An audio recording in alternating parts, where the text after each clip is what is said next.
daily sports talk show, Nuanez Now. Watch the show statewide on SWX Montana Television. I like football!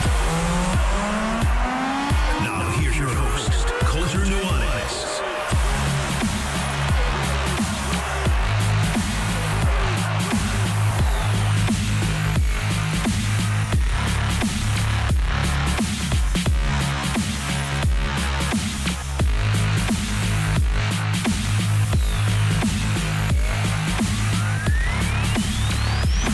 Yo, what's up, everybody? Welcome in. Nuanez Now, 102.9 ESPN Radio, SWX Montana Television, and the ESPN MT app. This is fun. This just landed on my desk. By the way, jam-packed show coming up for you. Sam Herder, Hero Sports, to talk NDSU to the Mountain West. And Bobby Houck, first retired and then to the Big Ten. We'll also talk with Montana State freshman point guard Jamison Phillips. She had a career-high 23 points against the Lady Grizz in the first round of the rivalry.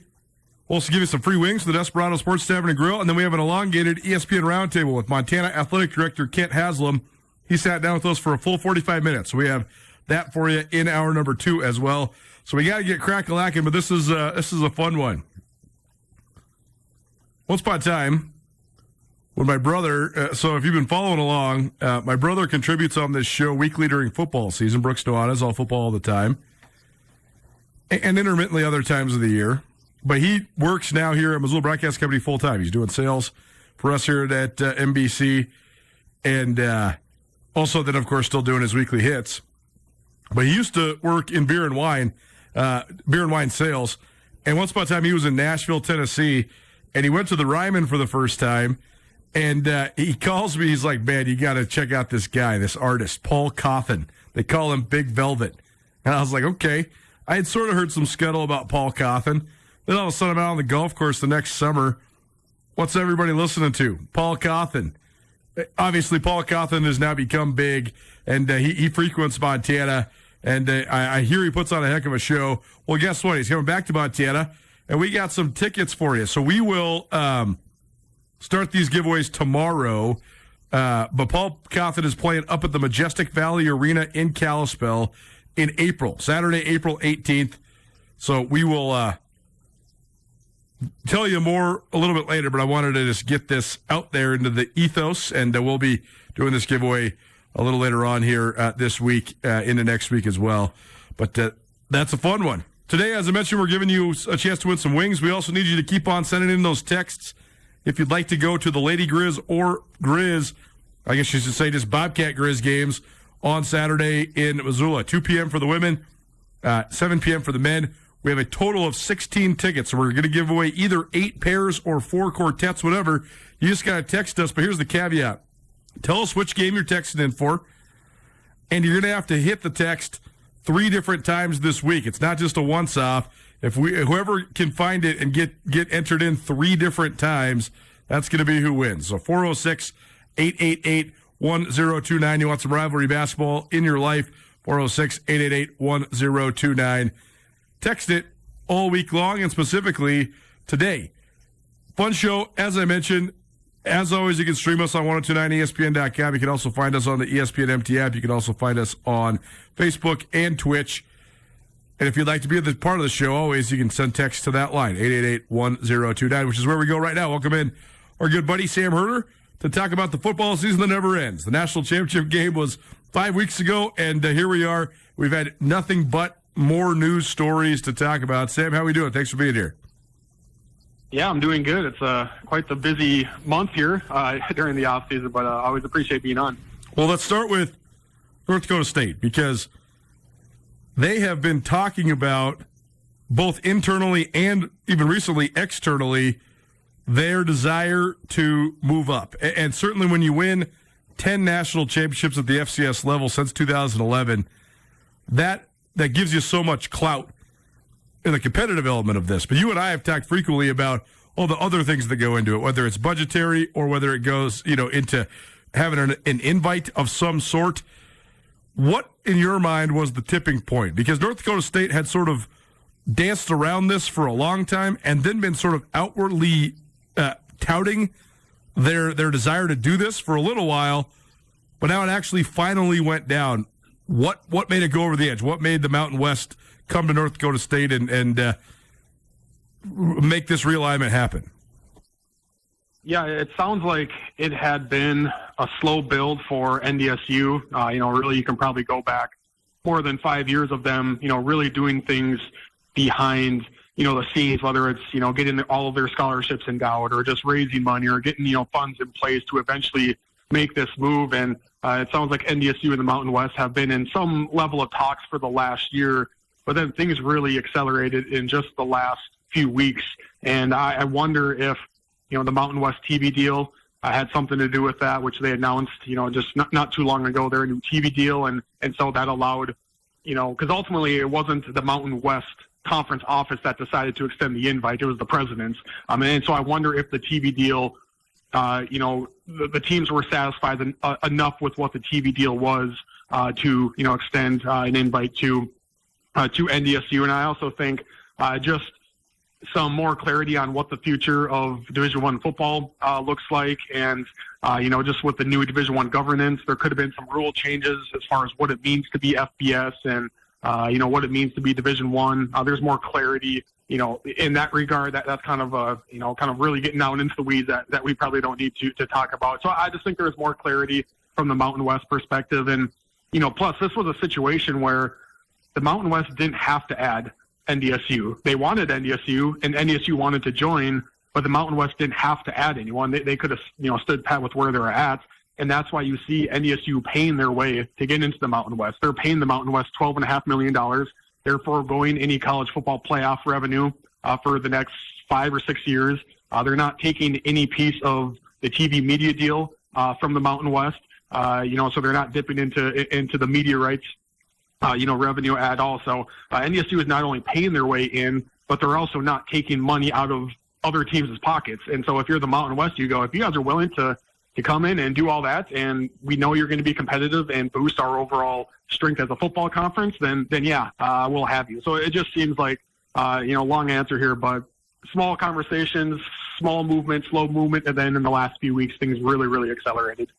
If you're North Dakota State, you're not going to be postseason eligible for a couple of years. You have to pay such a huge price tag to get in. The Mountain West doesn't necessarily even need you. They just want you. And there's so much uncertainty into the future of all of this, with a lot of people projecting that maybe the Division I football ranks as we know it will restructure and look a lot different in the future, either near or distant future. Why would North Dakota State want to do it right now? Like, what is the thing that made them light the fuse and say, this is the moment, this is where we want to pull the trigger, and this is the money we have to spend? Yeah, because I think it was really a dream scenario for NDSU here, where they go to, a conference that is not a great conference anymore, but it's still a good conference, right? It's like, I don't think NDSU had much interest in going to the MAC or going to Conference USA, and so they're joining a still respectable Mountain West conference, and it's football only.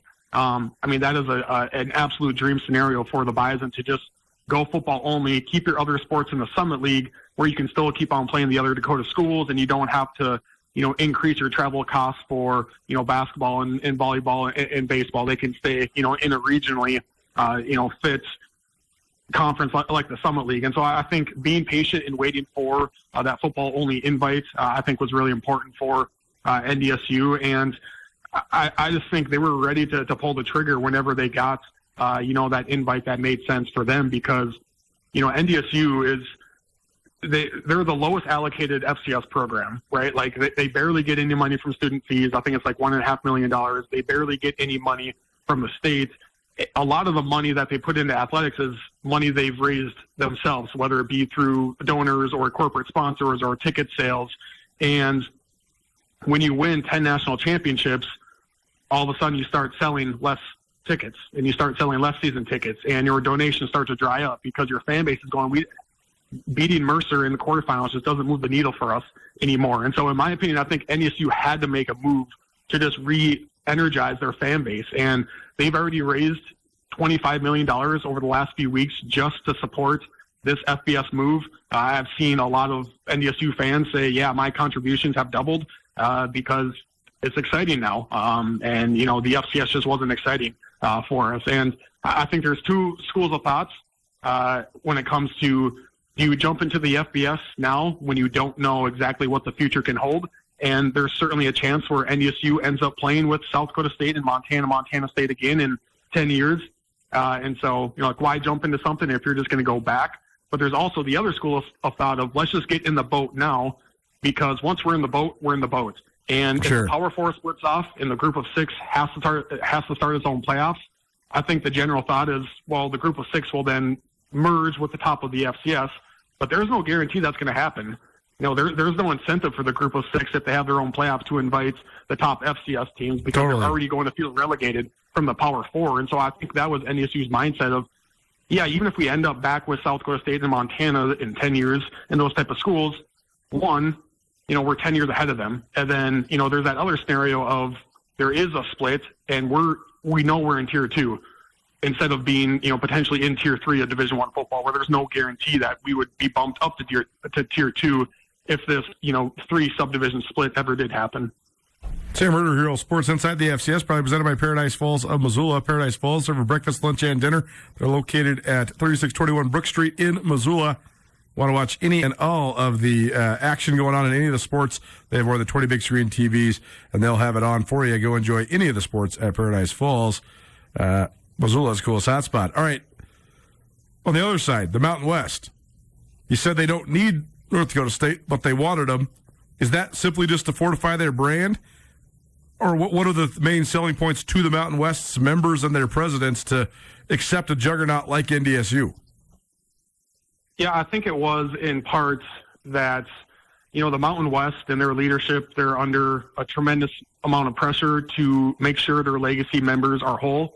There's so much money on, at stake because they're still in court battles with the Pac-12 when it comes to the poaching penalties and when it comes to the, buyout fees, where there's tens and tens and tens of $1 million at stake, where the Mountain West still doesn't know. Are we going to get that money? Are we going to get half of the money? We still don't know. We don't know exactly what the TV deal is. The previous TV deal for the Mountain West was $3.5 million per school. It kind of sounds like the current TV deal is a little bit less than that, but the Mountain West is taking other revenue sources to increase the overall payouts for like UNLV to make sure they're still getting, the $3.5 million. And so I think if you're the Mountain West, you're getting $12.5 million from NDSU, and they're also not taking any TV revenue or CFP revenue from you. And so it's, at the end of the day, it all comes back down to money. And, NDSU joining positively impacts them from a money perspective instead of, having one more member dip into that revenue pot. And it also strengthens, the football league as well. And, there's only going to be one spot in the CFP for the foreseeable future. There's only going to be one spot in the CFP for a group of 6 team. And, I don't know enough about the FBS, but the Mountain West is probably the 4th best G6 conference, maybe the 3rd best, but it's behind the Pac-12. It's behind the American. Maybe it's behind the Sun Belt. I don't know enough, if they're 3A, 3B, or whatever the case may be. But if you're the Mountain West, you want to be as strong of a football league as possible. So whoever your champion is, they have a good argument to get into the CFP, which is going to come with more money for your conference members overall. So I do think just strengthening their football league while not being negatively impacted financially is why this move makes a ton of sense for the Mountain West. The other thing worth mentioning with this move is that it's football only for North Dakota State. That's one thing that's been a big hurdle or a potential drawback for the Montana schools is if they were to move out of the Big Sky Conference and move up to the Mountain West, and they would be in all capacities. It's not just the initial fee, whatever it is, $5 million to $17 million, whatever it ends up landing on. You also then have to increase your budget by $15 or $20 million bare minimum and that's annually to be able to compete. And then you double that because it's almost certain that Montana and Montana State will be tied at the hip because of the Board of Regents and their desire to keep the 2 state schools together. So now you're talking about the state of Montana having to come up with $25 to $50 million extra dollars a year for budgeting. The fact that NDSU is doing this in football only, that seems a little bit more attainable, right, Sam? You're talking about adding certainly money to your budget, but it's probably only from a football perspective since they remain in the Summit League and everything else, right? Exactly, yeah, and that's why this was a dream scenario for NDSU, is to stay in the Summit League for their other sports, stay in the summer league, and they can keep their rival, for basketball, baseball, volleyball, all of those sports with the other Dakota schools. And, they don't have to increase how they're spending in basketball. Because had they joined the Mountain West in basketball, it's going to take a lot of money to compete for NDSU for basketball. So they just have to worry about football, really. And, NDSU's football budget is around $7 million. The lowest in the Mountain West, I believe, is a little under $14 million, and that's Nevada. And so NDSU has to, double just their football budget right there, along with, increase in NIL, revenue sharing, paying your coaches, recruiting budget. And again, where's that money coming from? It's not going to come from the CFP. It's not going to come from Mountain West, media deals. NDSU might be able to get a Power 4 game. That's, $1.5 million. But the money is not coming from increased student fees. The state of North Dakota isn't helping NDSU make this move. It's all going to come down to the donors, right? They're going to have to step up and say, you need $7 million more every single year, not now, but, 1 year, 2 year, 3 year, 4 year, 5 year, and on and on and on. So it's a risky move for NDSU, not only competitively, but also financially. No doubt a risky move for NDSU, but I definitely think it's one worth taking because they've accomplished all they can accomplish in the FCS. The more national titles NDSU won, the less they meant for the Bison fan base. And That's not good for the FCS, and that's not good for the Bison football program. So I've said multiple times there was FCS fatigue in Fargo, and there was Bison fatigue in the FCS. And at some point, something just had to happen where NDSU goes on, its own way. And it happened really in a perfect scenario for the Bison with this football-only invite. Sam Herder, Hero Sports, talking all things North Dakota State to the Mountain West. Man, I have so many questions.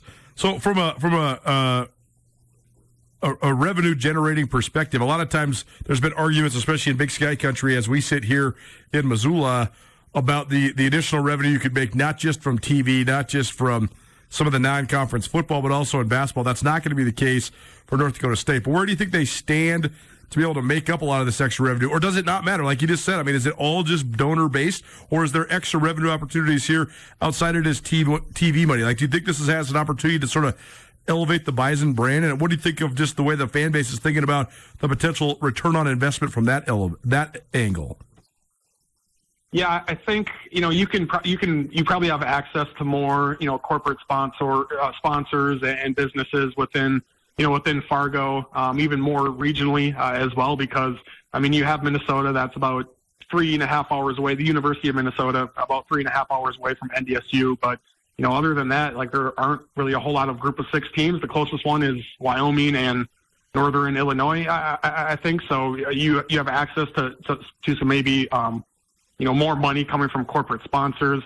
There is, the Mountain West has some sort of streaming partner. I can't remember the name of it. It's one people don't really recognize, but I do know they have something there where schools can make money based off of how many subscriptions each fan base drives. And so if NDSU, if whatever 20,000 NDSU fans subscribe to this service for $10 a month or whatever, NDSU gets to keep most of that money. And so in that way, they are getting, in a way, media payouts, but it's pretty much, driven from their own fan interest. They're not, the money that the Mountain West is getting from Fox and CBS, NDSU isn't going to dip into that revenue pot as well. So I should correct myself a little bit there that there are avenues to the media revenue for NDSU in kind of a more subscription way. But yeah, like I said, I do think it is really going to be relied upon from donors and boosters. And, NDSU has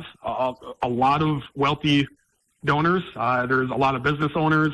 There's a lot of farmers in that area. And people need to keep in mind that Fargo isn't some little town on the prairie, right? It's 250,000 people there in that metro area. And so there's a lot of, wealthy businessmen, businesswomen, in that area, a lot of really good alumni as well when it comes to, their careers. And I've seen a lot of more casual FBS college football media saying, NDSU has a bunch of oil money. I don't really know if NDSU has tapped into that a whole lot. That might be more of a state thing, but no doubt from just a donor wealth standpoint, the Bison have a lot of money. And it seems like, a lot of pockets have been opened up even more since this FBS announcement. Yeah, I was just trying to find like a list of the populations of the towns of the Mountain West. That'd be an interesting. Maybe that's a Hero Sports story for you. Sam Herder from Hero Sports joining us here on Nuanez Now, because it is so funny. People do live in their own worlds. Like I think that people are aware. Nevada, Reno in Reno. I mean, Reno's a 500,000 person city. They call it the littlest big city in the world or biggest little city in the world or whatever they call it.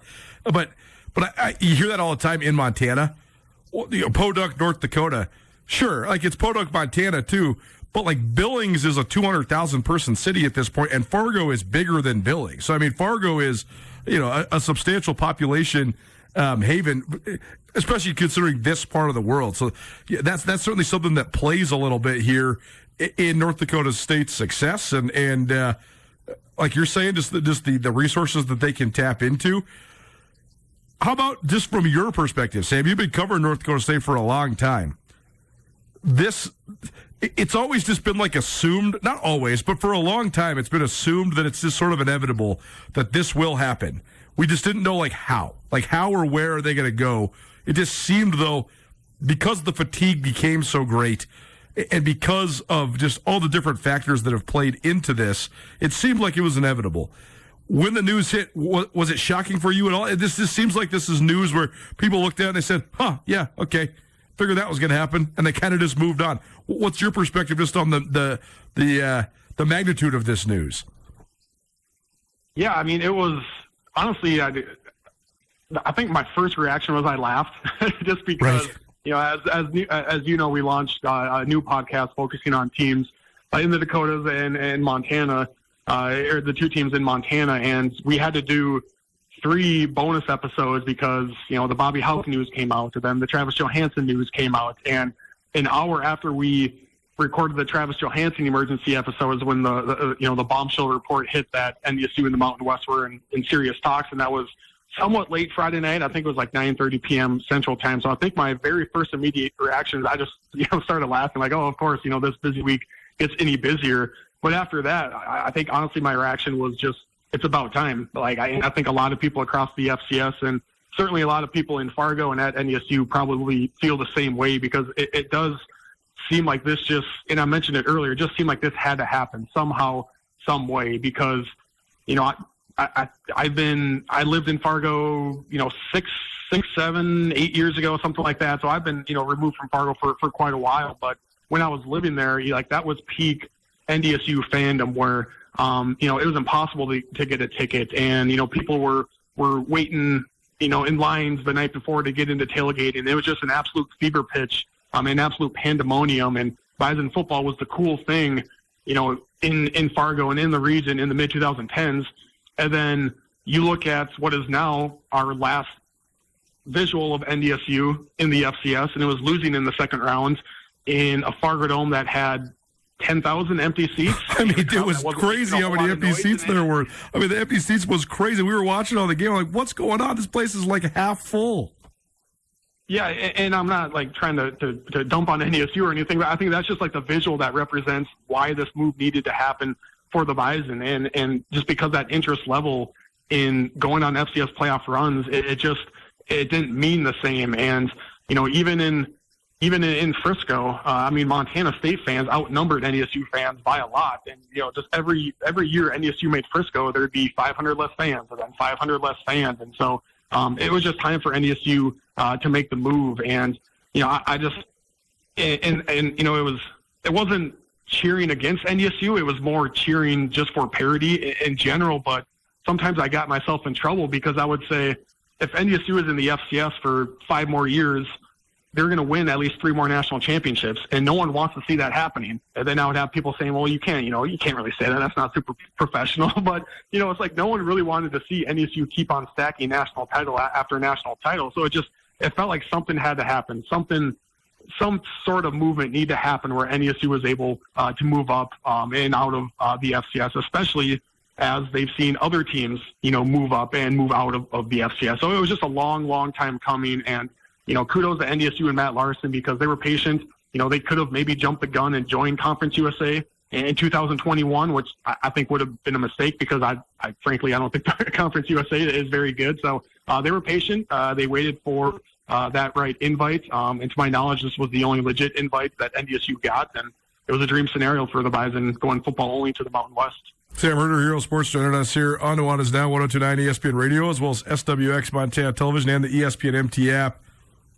Guess what does this mean for the rest of the FCS now? I have to think that this ratchets up the pressure big time on the other powers that be, namely Montana State, the defending national champs, Montana, and South Dakota State specifically. Those three, the pressure goes through the roof now because it was sort of those three versus one. Like, right? It's like King of the Ring. All three of these guys are trying to knock off the king, but now the king's gone, so now it's like you're all on equal footing. SDSU's got their 2 titles. Montana State's got their 1. Montana has not been able to get one, but they have sniffed it at least with the championship game appearance a couple of years ago. So do you think this increases the pressure on these schools, and what else does it mean just for the powers that be in the FCS and the subdivision as a whole? Yeah, I've been asked that, a few times as far as like, is this good or bad for the FCS? And it's a very nuanced question. Like, I can't just say, oh, it's good for the FCS because then the reaction would be, well, you lose the gold standard, as Bobby Houck called them. You lose the gold standard in the FCS. Like, how is that a good thing? But I also can't say, oh, it's a bad thing because there are some pros attached to it. In my opinion, the cons are obvious, right? When you lose a team like NDSU and the notoriety it brings, it's pretty obvious the cons from an FCS perspective of losing a team like NDSU, and like the bar to win a national title certainly lowers a bit, and the subdivision from just a strength perspective gets weaker. So those are the cons. In my opinion, I think the pros outweigh the cons because we pretty much saw a glimpse of it in the 2025 playoff bracket after NDSU lost in the second round. We were all kind of talking about, well, we've always been curious of what the FCS playoffs would look like without NDSU. Like, would it suffer? And we saw that in the 2025 bracket where it did not suffer. That was great. Yeah, the quarterfinals did their best TV viewership since 2011. The semifinals did their best TV viewership since 2009. The FCS championship game did its 3rd best TV viewership ever. And it did 2.3 million compared to 2.4 million, the previous year, which is, pretty much on par. And the FCS was able to get such a great viewership without, the brand name of NDSU. And you had Montana State, which is a great brand name, but the opponent was Illinois State, which, doesn't really move the needle from a TV perspective, but the FCS championship still got 2.3 million viewers, and it peaked at 3 million viewers. And so like the overall interest level in the FCS, I think is as healthy as it's ever been. And I think the overall national interest and intrigue now increases where, the FCS isn't going to be wide open, right? It's going to be Montana State versus the field this next season. And if it's not Montana State, it's going to be Montana or it's going to be South Dakota State. Like that, it's still relatively top heavy. It's just less top heavy, where now there is room for Illinois State to consistently be deep in the playoffs, or you see rising programs like Tarleton State or UC Davis, UND, South Dakota, Tennessee Tech, Rhode Island. It at least clears the way for more teams to make deep playoff runs. And when you're kind of that new team that makes a deep playoff run, all of a sudden your fans get more engaged. I mean, Illinois State has raised $3 million in donations just for its football team since making the national championship. And so when you make a deep run, it awakens your fan base. And so I think you're going to see the overall level of intrigue and excitement around the FCS nationally grow because, again, it's not going to be wide open. It's going to be a little bit top heavy still. It's just going to be less top heavy, and it's going to open the door for more teams to be in that conversation nationally. We can go on and on forever. I should have just made you do this on a podcast so I could talk to you for an hour. but either way, we'll follow up. But I got to get one last one in here before we have to take a break. Obviously, the other huge news in the FCS was the retirement and then unretirement of Bobby Houck as he steps away from Montana, resurfaces in Illinois. In your mind, how does this sort of impact the FCS landscape, and what did you just think of the news overall? Yeah, it was a shocker, for sure. Had this happened a week after the semifinal game, I would have been surprised, but I wouldn't have been, blown away, shocked or anything like that. But since it happened in February, definitely, it's a surprise, and it's a story that keeps on giving, or I don't know if that's the right way to phrase it, but he retires, which is the shocker. And then it's, they promote Bobby Kennedy, who not a lot of people knew a whole lot about, and he's not the intern, but he's kind of the interim. And then, Bobby Houck comes out of retirement. a week later, and then a soundbite from the Illinois head coach, resurfaces from a week ago where it kind of sounded like he already knew he was going to hire Bobby Hauck as he was retiring. So it's just a story that kind of just keeps on having more wrinkles and tentacles attached to it. I've always had a great amount of respect for Bobby Hauck. I think how he builds a program and just his day-to-day, month-to-month, week-to-week, all of those things on how to build a consistent contender has been very impressive. But I also think that, and you would probably say the same thing, that Montana probably got stuck in its ways a little bit, and that maybe hindered its ability to get over that final hump. And now we'll see, Montana without Bobby Hauck, can they get over that hump, or do they regress a little bit without him? I think that is one of the more fascinating storylines, is to see where does Montana football go without Bobby Hauck at the helm. I think Ayat, Brooks Davis, Eli Gilman, Peyton Wing, Dr. Solomon, coming back for his 9th year, that's a good addition for the defense right there. I think the pieces are in place for Montana to be a contender, no doubt, this upcoming year. But just, the overall long-term vision of the football program is definitely something that I'll be paying attention to. Dr. Solomon. It's a great new nickname for Solomon Tuliapoo. Gotta love it. Man, I would love to have a beer with Brett Vegan and get his honest, off-the-record thoughts on the fact that his alma mater is going to the Mountain West.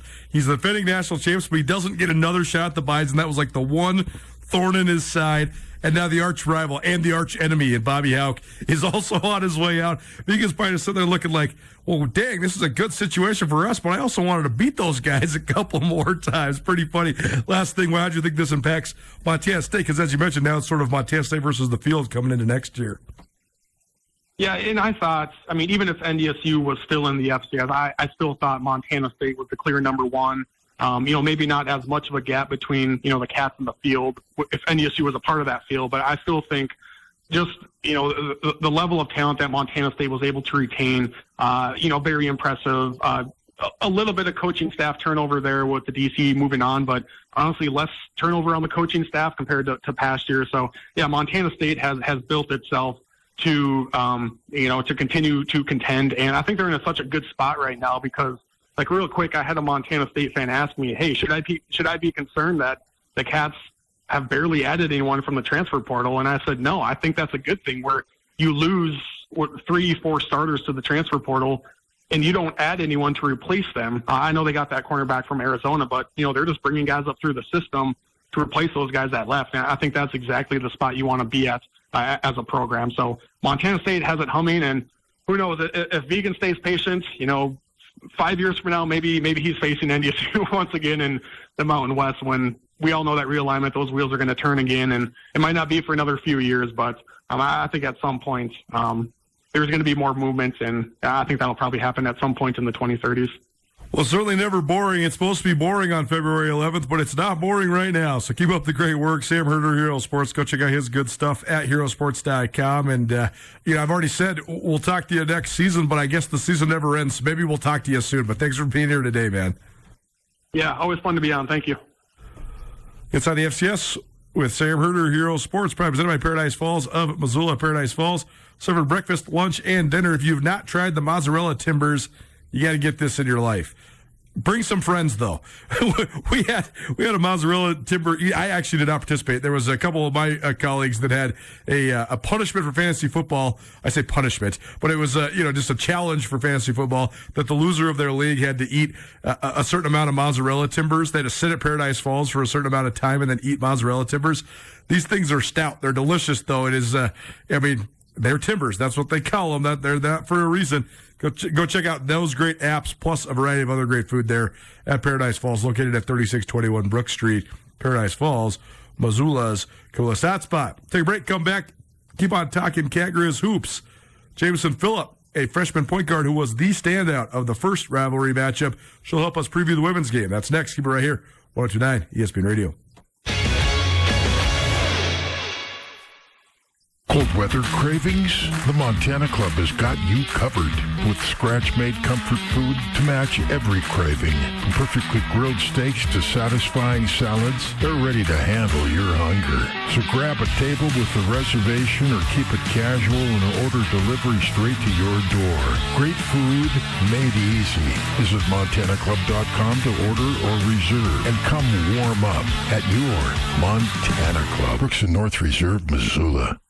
Montana weather, am I right? While we can't control the weather, there is one thing we can control, your comfort. Liberty Electric, your partner in ensuring your comfort lasts until spring arrives. Let us help you stay cozy and worry-free through the chilly months, especially mornings. Remember, a heated garage means a warm car and a happier you. Let Liberty Electric show you how affordable a warm garage can be. Dial 541-WIRE. That's 541-9473.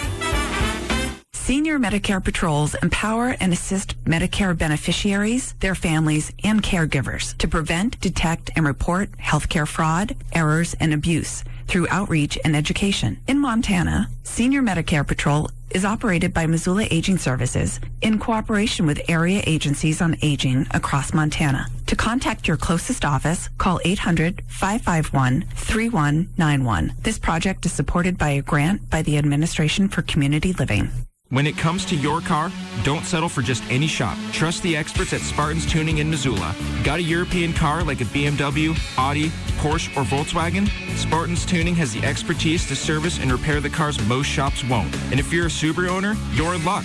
Spartan's Tuning is home to Missoula's most trusted Subaru mechanic, Rico. With over 30 years of experience, Rico is the preferred choice for Subaru repairs in the area. Spartan's Tuning, Missoula's AAA approved shop. For more information, visit spartanstuning.com. All Nations Health Center is committed to keeping you vibrant and full of energy by supporting your physical, mental, and spiritual health. All Nations Health Center in Missoula offers a variety of services to the Indigenous and non-Indigenous people of Western Montana. All Nations offers primary care doctors, behavioral health services, mental health counseling, and even dental. All Nations currently serves more than 2,000 registered clients who are proud Indigenous people. For more information about how All Nations Health Center can help you, visit allnations.health.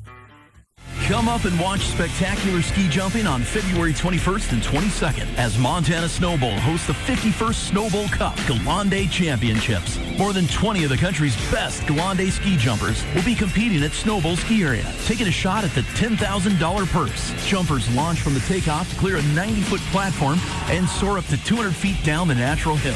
Fun for all with spectating indoors and outdoors, food, music, and Galande at Snowbowl. Pray for snow. ESPN Missoula Sports Center.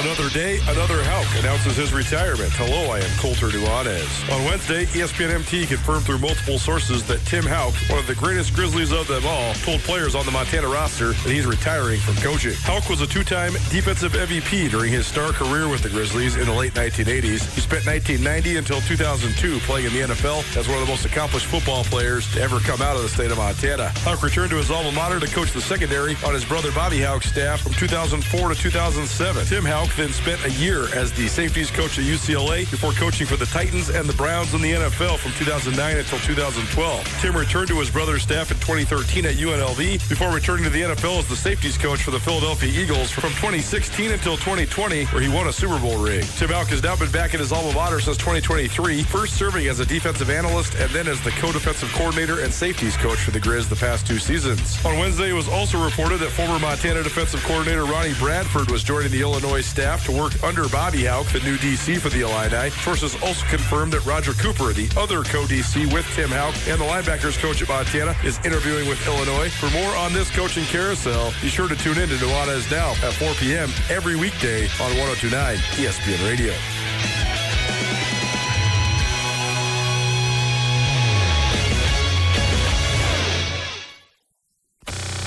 Nuanez Now on ESPN Radio.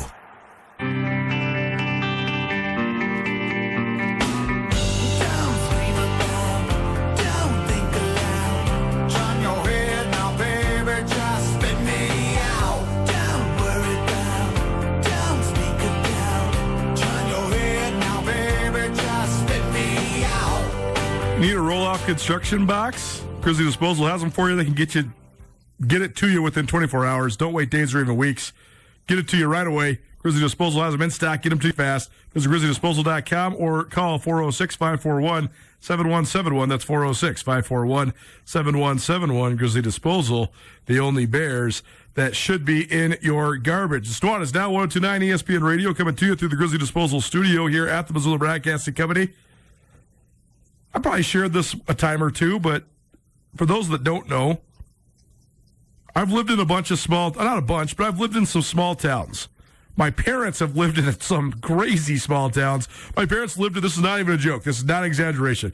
My parents lived in a town of 12 people when I was born. 12. I was the 13th person. I was born in McCall, Idaho, which is several thousand people, a booming metropolis compared to the town my parents lived in. But they lived in Oxbow, Oregon, and McCall, Idaho was the closest town, and it was like several hours away. So, that birth story is pretty crazy. I mean, like, for example, when my wife went into labor, we lived 4 minutes from the hospital. And that was a pretty intense drive. I can't imagine driving my wife to the hospital when you've been in labor for several hours and you have a couple-hour drive in front of you. But I digress.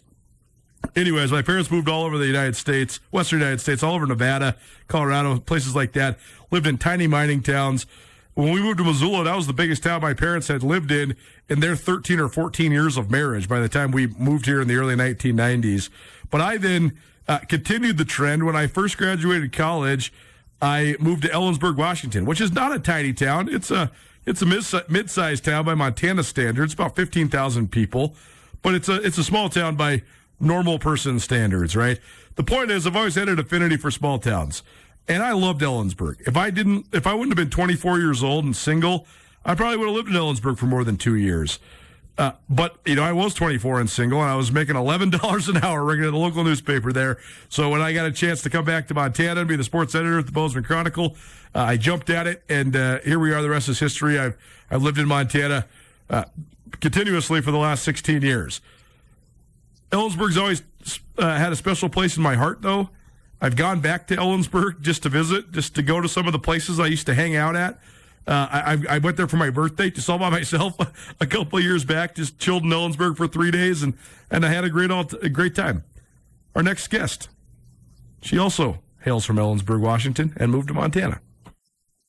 We'll check in now with Montana State women's basketball. They're in Missoula on Saturday for a renewal of a rivalry, the second of the two rivalry games as we come down the stretch here in Big Sky Conference play. The first round of the rivalry featured a breakout performance from freshman point guard for Montana State, Jamison Phillips, and she is our guest now. Jamison, thanks for being here. How you doing? Good. How are you? Good. First of all, we have to talk about Ellensburg. I lived in Ellensburg for a couple years, and I loved Ellensburg. I was just right out of college, so if I would have been a little bit older, I might have stayed a little longer, but I was doing the move around thing when I was young. But man, that's a cool town. So we both have a similar experience. We moved from Ellensburg to Bozeman because I moved to Bozeman right after I left Ellensburg. So tell me about your hometown. I love that place, but what do you love about it? I love it. I love the small town feel. It's definitely a college town, kind of like Bozeman, which is super awesome. And I'm also a big fan of Ellensburg Rodeo. I don't know if you ever made it to that. Oh, yeah. But that is definitely a fan favorite. Labor Day weekend, that was always a huge highlight for sure. About the only thing we have there. that and sports, right? I mean, but like high school sports are big at Ellensburg. People love it. Yeah, definitely. So were the Bulldogs still drawn pretty well when you were playing? Yeah, we would have a almost packed gym almost every game. Yeah, I love it. And all those CWAC rivalries are so fun. Like, and, anybody, Othello or Wapato or anybody, Prosser, everybody comes through. Yeah. Grandview, it's always a good game. Being not too far from the Sun Dome, we pull a lot at state too, which is pretty fortunate that we were that close. Yeah, well, take us back to when you first decided to come to Montana State. I know your older sister, Dylan, was already there, but what are some of the factors that led you to moving to Bozeman? Yeah, well, it definitely felt like I started going on visits in the 6th grade because of my sister just being with her. Right. And so I got a little taste of it then, and then being able to come back for myself was super cool. I also think it's that college town feel, and they all support the college and the community, and so that kind of reminded me of home, like not too big, and then definitely the coaching staff, like they're super supportive and just want to help you grow as not only a player but a person, and that really intrigued me. And of course, having my sister here was a level of comfort as well. Well, Trisha Binford has had so many great point guards over the years. She was a great point guard herself. So what have you thought of just the experience of learning from her here early on? Yeah, just knowing the knowledge that she has is super awesome to know that she's trying to instill that in me and teach me little by little. Just the little things she has to say to me, whether that's in practice or games, like I know to take with me in the long run because she ultimately knows what just about the best thing to do is. What's the learning curve been like for you? You played so well, so obviously the jump hasn't been too big for you, but what are some of the things you noticed that's maybe different about D1 compared to high school? I would say the speed of the game and the reaction time of everybody around you, whether that's on your team or the other team. Like, you make a decision, other people are going to react just as quick as you. So you just need to be on your toes, ready to go no matter what. Jameson Phillip joining us here on Nuanez Now, 102.9 ESPN Radio, as well as SWX Montana Television and the ESPN MT app. She's a freshman point guard for Montana State. Take us through the weekend. I know a disappointing one on Thursday in a hard-fought game, but then you bounce back for a hard-fought win on Saturday. So you guys haven't lost much. So you don't really have an experience of bouncing back from a conference loss, but this time you did. So what did it take? What went into that, especially getting that nice win in Cheney on Saturday? I think just staying within this team, staying with each other, having each other's backs, and just know that the loss is a learning moment and a chance for us to look at those mistakes and definitely grow from them and take that moving forward into any game that we face, which is what we did in Cheney and what we're looking to do in the road. Well, you guys, it seem like you've come together as a team in pretty short order here, especially considering all the players that Montana State lost from last year. So how's that process gone, and what has helped you guys come together so early on here?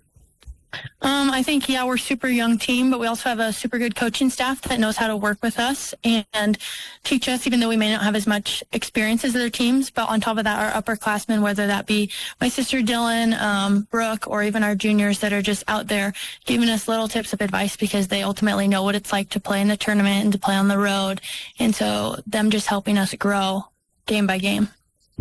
What do you think of the position you guys have put yourselves in now? Right towards the top of the league here coming down the stretch. Crazy to think there's only 6 league games left. What do you think of the spot you guys are in right now?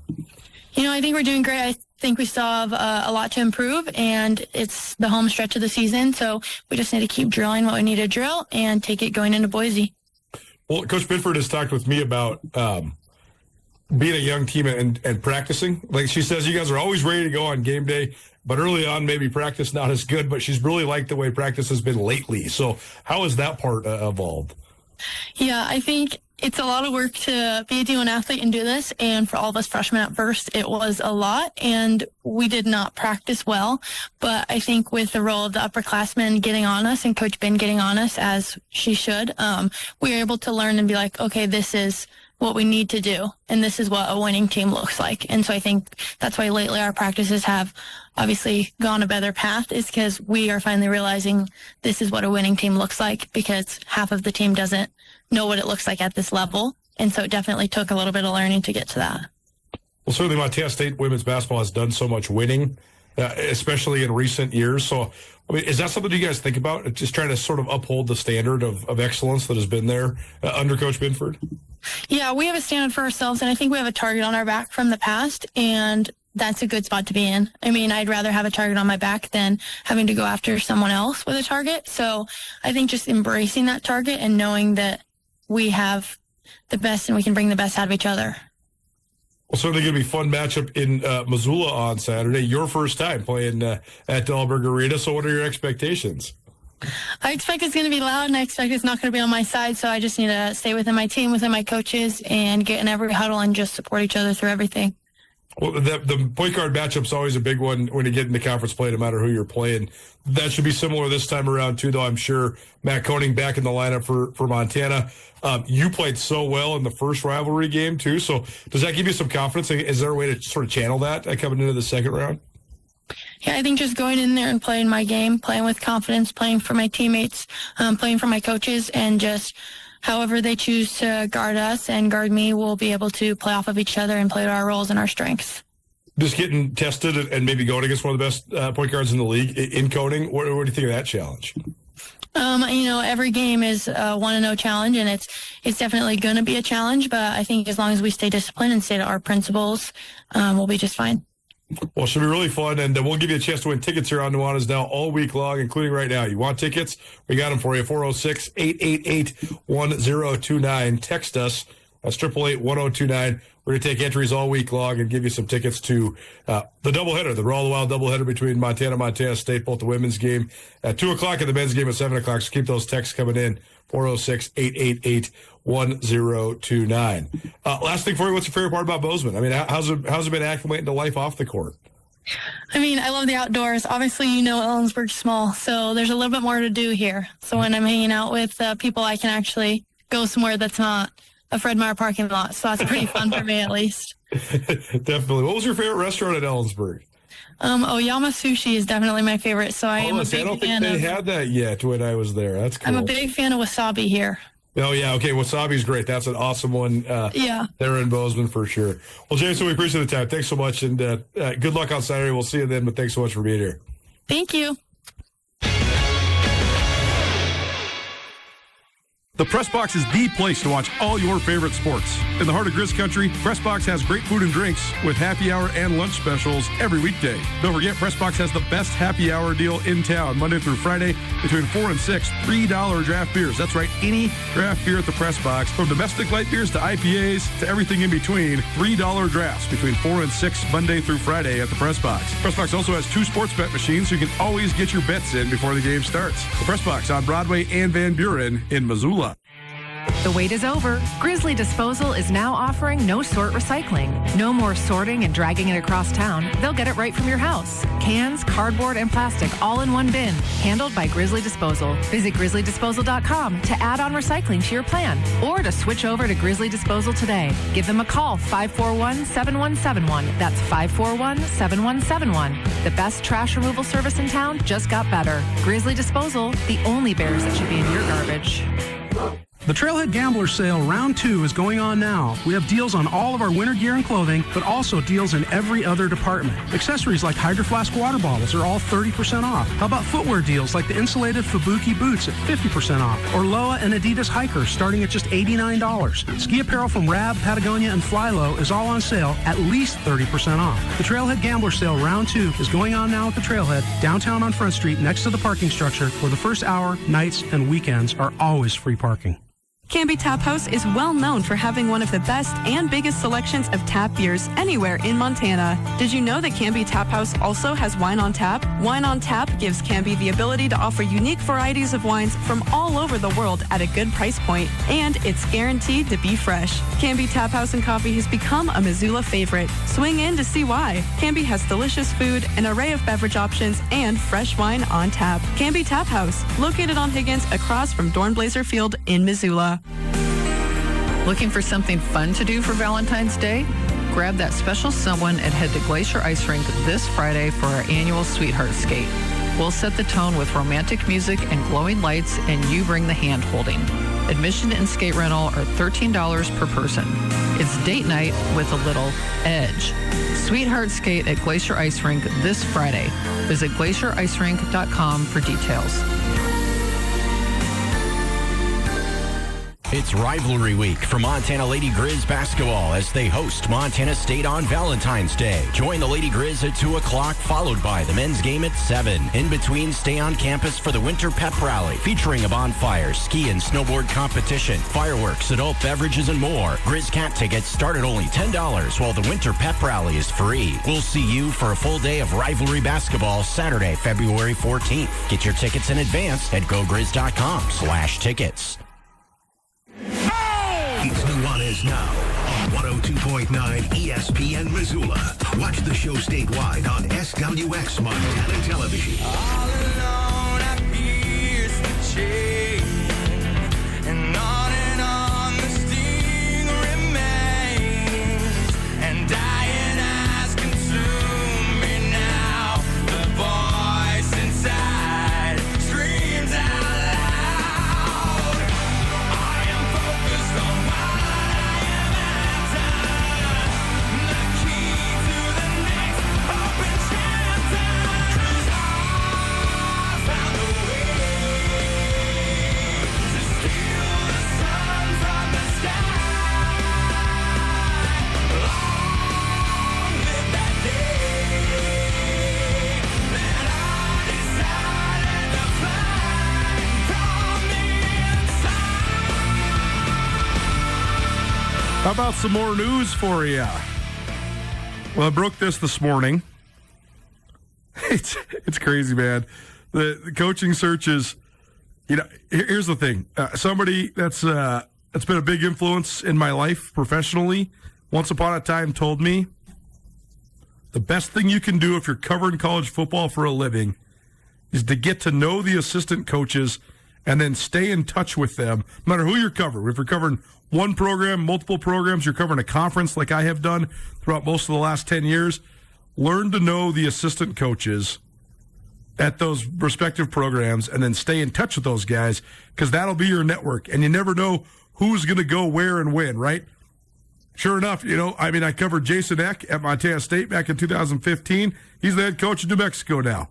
I met Danny Sprinkle when he was an assistant coach at Montana State men's basketball, almost 20 years ago. Now he's the head coach of Washington, right? So when those guys are grinding it out, some of those guys are going to make their way to the top. Nuanez Now, 109 ESPN Radio. It is a Wing It Wednesday, probably presented by the Desperado Sports Tavern and Grill. Desperado has the best wings in Montana. If you want to win some wings, text us right now, 406-888-1029, 888-1029. Text in, and you get entered in to win a dozen wings from the Desperado Sports Tavern and Grill. Where am I going with this? Well, I've done this now for a while, and so I've built this huge network because I took that advice. But I've also just, always been very interested in talking to people. That's why it's very fun for me to have a job in which I talk on the radio to all of you. The network, though, is immense, and we call it the Montana Hotline. The Montana Hotline, it rings off the hook when there's coaching stuff going on. When coaches are getting fired or hired, or there's a retirement and there's a coaching opening, this stuff goes fast. So, it burns hot too, right? So last week when we broke the Bobby Hauck news, was proud of that, certainly. That was the first bombshell. Then Bobby Kennedy takes over as the head coach at Montana. Okay, so then last Thursday it was announced, Bobby Kennedy said, I want to keep the staff intact as much as we can.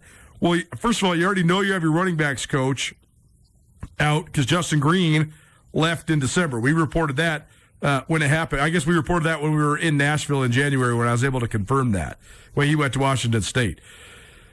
You know that your special teams coordinator is out because that's Bobby Hauck, the head coach. Well, then this morning confirmed that Tim Hauck will retire. He has been a part of Grizz football for 40 years almost. He's one of the greatest players in Grizz history. He was the two-time Defensive Player of the Year in the Big Sky Conference in the late 80s. He then went on to play 13 seasons in the NFL. He's one of the great players from Montana ever in terms of his pro career. Then he came back to Montana and coached under Coach Hauck, coached under Bobby Hauck, his first stint between 2004 and 2007. Then Tim had some forays in the NFL with the Titans and the Browns. Then he went back and coached with his brother at UNLV. Then Tim went back to Philadelphia, where he won a Super Bowl ring. One of the greatest interviews in the history of this show. We got Tim to call in the morning after the Super Bowl. He said he hadn't gone to bed yet. He'd been hanging out and partying all night. So that was a great interview because he was on cloud 10, not even cloud 9. That's certainly one of the most memorable moments of my career. And then Tim Hauck returned to Montana 2003, and he's been here for the last couple of years. He was the co-defensive coordinator, so he'll retire. So now you know you need a new DC, right? Well, we also confirmed this morning that Roger Cooper, the linebackers coach and co-DC at Montana, he's interviewing at Illinois. So you wonder if he's going to take that job or not. But if he gets offered it, you have to imagine he's on the way out the door as well. And then Ronnie Bradford, who was the DC for the 2023 Grizz that won the Big Sky Conference Championship. He's been in the NFL recently, but he is also going to Illinois. An Illinois reporter confirmed that earlier this morning as well. So that all points to the fact that you have at least a couple coaches from the defensive side that are also on the move. So there might be a little bit more staff movement at Montana than maybe we expected. Wings from the Despo, we got them. You want them? 406-888-1029. That's 888-1029. Text it right now, and that will get you entered in to win free wings from the Desperado Sports Tavern and Grill. Hour 1 in the books. Hour 2 coming at you. An in-depth conversation with Kent Haslam about Bobby Hauck's retirement turned resignation. On the other side, don't change that dial. Keep it right here. 102.9 ESPN Radio.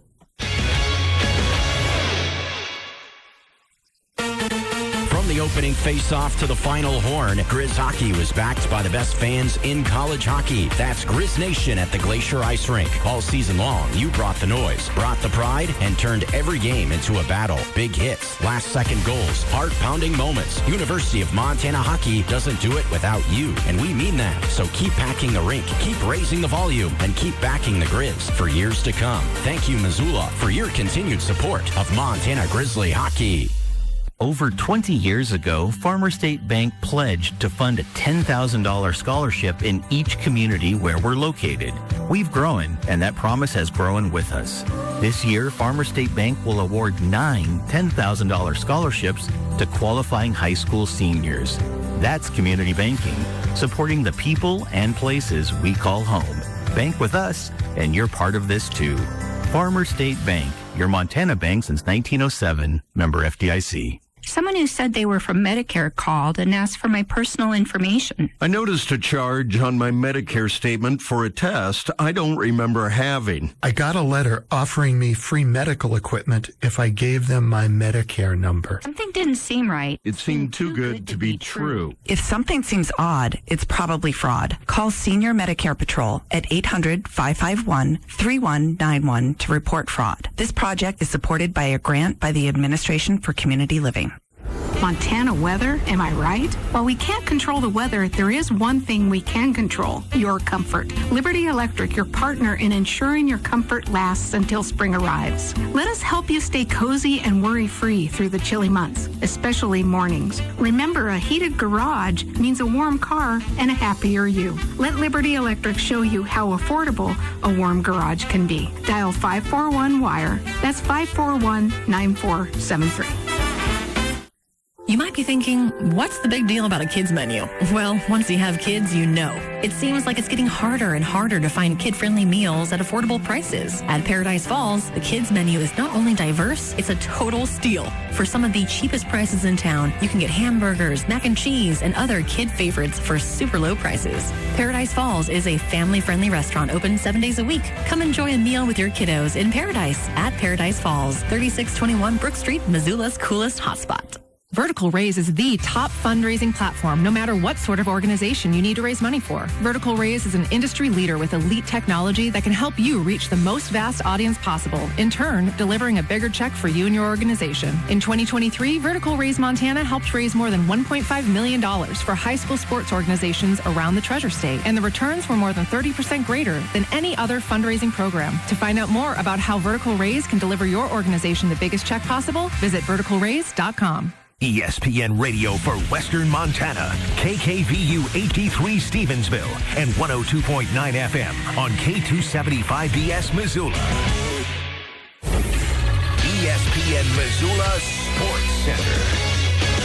Another day, another Houck announces his retirement. Hello, I am Coulter Nuanez. On Wednesday, ESPN MT confirmed through multiple sources that Tim Houck, one of the greatest Grizzlies of them all, told players on the Montana roster that he's retiring from coaching. Houck was a two-time defensive MVP during his star career with the Grizzlies in the late 1980s. He spent 1990 until 2002 playing in the NFL as one of the most accomplished football players to ever come out of the state of Montana. Houck returned to his alma mater to coach the secondary on his brother Bobby Houck's staff from 2004 to 2007. Tim Houck then spent a year as the safeties coach at UCLA before coaching for the Titans and the Browns in the NFL from 2009 until 2012. Tim returned to his brother's staff in 2013 at UNLV before returning to the NFL as the safeties coach for the Philadelphia Eagles from 2016 until 2020, where he won a Super Bowl ring. Tim Houck has now been back at his alma mater since 2023, first serving as a defensive analyst and then as the co-defensive coordinator and safeties coach for the Grizz the past 2 seasons. On Wednesday, it was also reported that former Montana defensive coordinator Ronnie Bradford was joining the Illinois staff to work under Bobby Houck, the new DC for the Illini. Sources also confirmed that Roger Cooper, the other co-DC with Tim Houck and the linebackers coach at Montana, is interviewing with Illinois. For more on this coaching carousel, be sure to tune in to Nuanez Now at 4 p.m.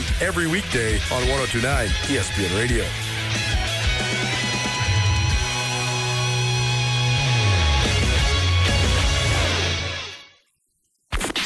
This is Nuanez Now on 102.9 ESPN Radio Missoula. A love that flows through me like this, and this will fall away. This will fall away. Yeah, you're getting closer to pushing me off of life's little edge. 'Cause I'm a loser, and sooner or later you know I'll be dead. You're getting closer, you're holding the rope and I'm taking the fall. I'm a loser,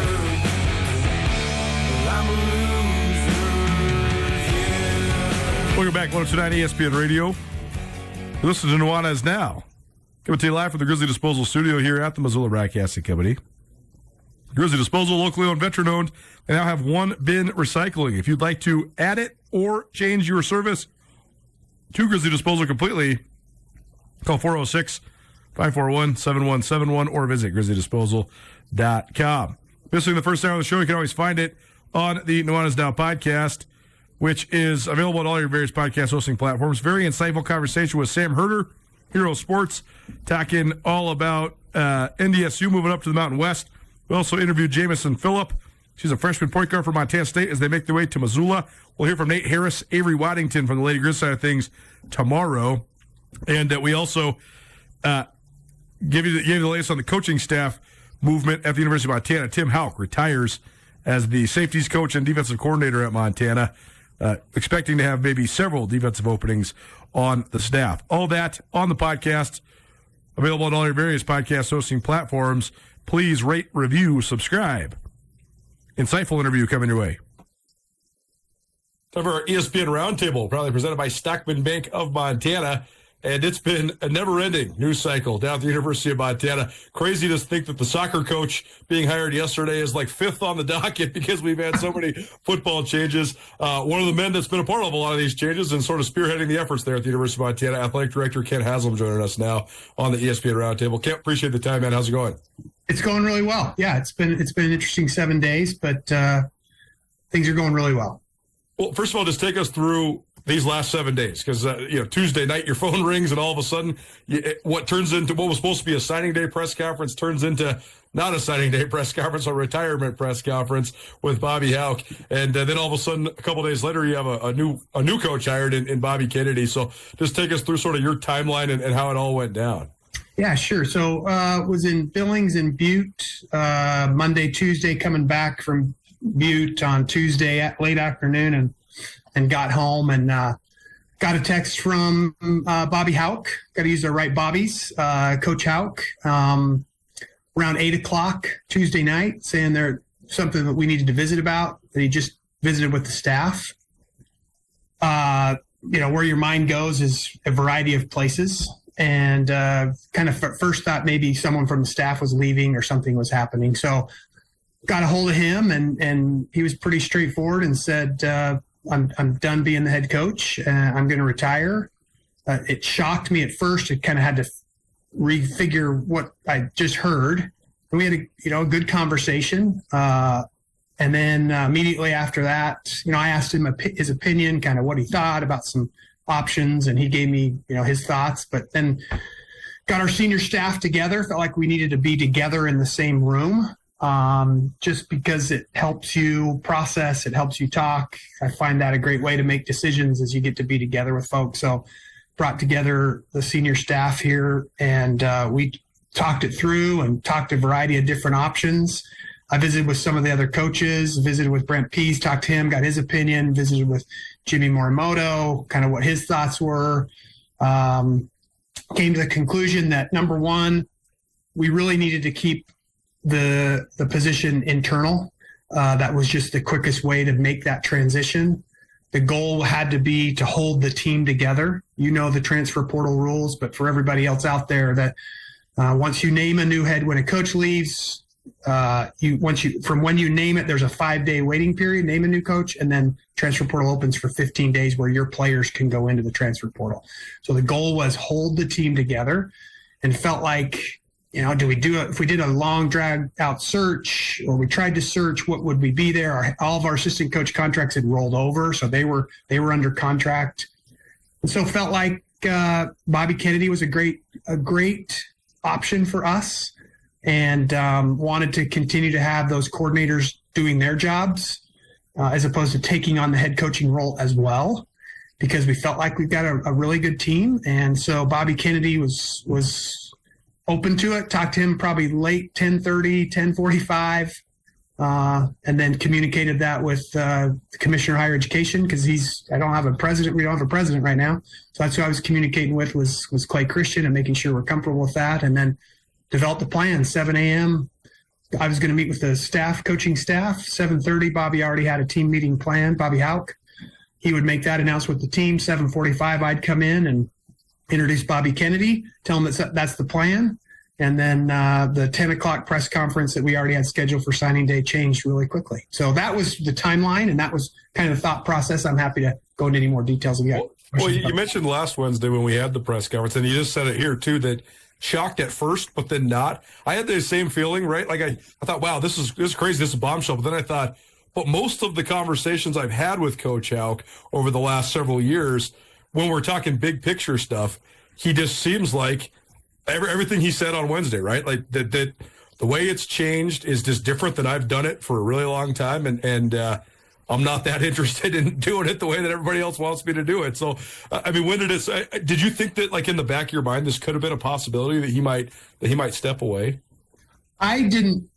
I honestly did not think that's what was going to happen, because it didn't seem like it was in his nature. That wasn't what the first thing was that came in. It's not a conversation that we had. As I reflect back now, like hindsight, you now see points at different times that were clues, or I could see that, or, oh, now that makes sense, the conversation that I'd had with him, or what he'd answered or what he'd done, those type of things. But I was surprised. Hindsight, though, not as much as when you start to think about it. Yeah, it's interesting because, like when we were covering fall camp and stuff, he's very concise and short with the way he answers all of his questions. But then you'd ask him a big picture question like this, and you'd get paragraphs of so you could tell it was heavy on his mind, just thinking about the way that it's evolved and what that means, especially at FCS powers like the University of Montana. You mentioned Bobby Kennedy, but what sort of things do you think stood out to him? You mentioned maybe talking to some of the other coordinators too. I think a lot of people maybe thought Brent Pease would be another guy that would be in the mix for this job. But everything I've heard is that he wanted to very much concentrate on the offense and keeping those guys together. And it seems like a natural fit then to take another offensive guy and make him the head man. So just take me through that dynamic. Yeah, no, you answered it really well. That's exactly Brent Pease focused on running a great offense, developing KLE Iot, and some great weapons that have come back for that offensive side of the ball. That was awfully fun to watch this last year. And so, I had those conversations with him about that, and some of those things, we'll keep between me and him. But the other things were the overall overarching thing, certainly is what you said, was he wants to run the offense, and he wants to be highly engaged in the running of that offense. And taking on the head coaching duties brings just another layer of administrative pulls on your time. A perfect example, I mean, literally right now as we record this, Bobby Kennedy's sitting on the annual head coaches meeting for the Big Sky Conference. It's scheduled for this day. It's a Zoom call. It's a 5 to 6 hour long call where they go over everything, right? It's a good example of kind of those head coaching duties that take you away from coaching, developing, working with student athletes. Ken Haslam joining us here on ESPN Radio, 102.9 FM around Western Montana, as well as SWX Montana Television and the ESPN MT app. He is the athletic director at the University of Montana. One thing I have to ask you is just about the way that the last football season ended. Obviously, it was a great year for you guys, 13-2, went to the semifinals of the national playoffs. But obviously, 2 losses to your rival in the span of less than a month is a hard thing for everybody at Montana to swallow. How do you sort of balance that? Just the overall success of the season against then success within the rivalry game and the chasing of your ultimate goals, especially when the rival was the one that maybe claimed several of those ultimate goals that are on the locker room wall. Yeah, I mean, you can't dismiss the rivalry and how important it is. It can't be your only measuring stick, or you're going to set yourself up for some really disappointing days. There's no doubt about it. But we have a real rival. This is not a made-up rivalry. We don't have to just create some trophy and call it something cool to make this thing a rivalry. It is a rivalry. And we all understand that we get measured against Montana State. They get measured against us. That makes it great. That can also make it get a little bit out of control if you're not careful. So I'm not going to sit here and say 13-2. I mean, look, 99% of the country would take 13-2 in a run to the semifinals.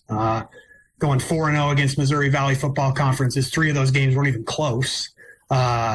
You would say that's a highly successful year, but I understand that measurement point, and that's a great thing. And that can also be something that, if you're not careful, can just drag you right to the depths of sorrow if you're not careful. But I understand that, and I understand how important it is with our fans. And so measuring yourself against them is certainly a part of what happens, part of what we've got to do. We've got to be aware of it. Anyone who works here, anyone who coaches here, anyone who comes to play here, they've got to understand that this is an important thing to the fans. But I've said this a lot, and maybe it's now having done this job for a while. If you measure your worth only in wins and losses, you're gonna struggle. It's gonna be a hard road. It's really gonna be, because we're in a zero-sum game. Like, there is a winner and a loser every night, and so you have to find other joys. You have to find other ways that you're measuring your success. Always knowing, though, that that's looming out there. But overall, yeah, great season. 13 wins. I don't know how many we won in a row. I've recounted what we did. Record-setting ticket sales, record-setting revenue, tremendous performance on the field. But you do, when you come up short twice, you have to acknowledge it and then figure out, okay, how are we going to get better? When it comes to just the contract situation, I know you signed Coach Houck to a long-term deal, or I guess as long of a deal as you can after the 23 season, and headed into a contract year this year. Were there talks of an extension before this retirement came? There weren't, no. In fact, and there was never brought up. My experiences with Coach Houck and with his agent that has helped him for many years, it's when the contract is coming to an end is when we've had those conversations. The exact same thing happened the last time we did this. Right, because when they went to the national championship in 23, that was a contract year, right? And then you gave him a contract extension right afterwards, right? Yep. Yeah. So there were no talks of that. If that was in his mind as to the reason why he retired was because he felt like we hadn't extended him, that is absolute news to me. And that was nothing that was brought up and nothing that he said to me. Well, certainly probably a question for him, and we're going to try to round him up once he gets settled at his new place. More on that in just a little while. Kent Haslam joining us here on our ESPN Roundtable. It's probably presented by Stockman Bank of Montana. I want to say this part just as gently as possible, but I did feel being around on Thursday that it seems like there's sort of a renewed energy, or renewed is maybe not the right word, a different energy, right? It seemed like people were loose and excited. And it's funny because we're walking up the stairs of the Canyon Club. I was walking with Marcus Weldell, just catching up with him, mostly just talking about our kids. And then you get up there and you're like, oh, wow. There's several hundred people in this room. This is going to be a press conference in front of the public, but I mean, the most of the team, it seemed like, were there. A ton of supporters and fans and boosters were there, and it just seemed like a very jovial day on Thursday. So I know that losing Bobby Houck, I mean, he's an institution at Montana. He's the winningest coach in the history of the conference for a reason. I mean, he's a dang good football coach. So certainly there's going to be a lot of feelings about that, but it seemed like there's sort of feelings of renewal and joy around the department. It seemed like you guys were all very sort of excited to have this new chapter unfolding. Yeah. I mean, in my head, my mind's just racing, and I know there's a lot of stuff going on in my mind, but I wouldn't disagree with that.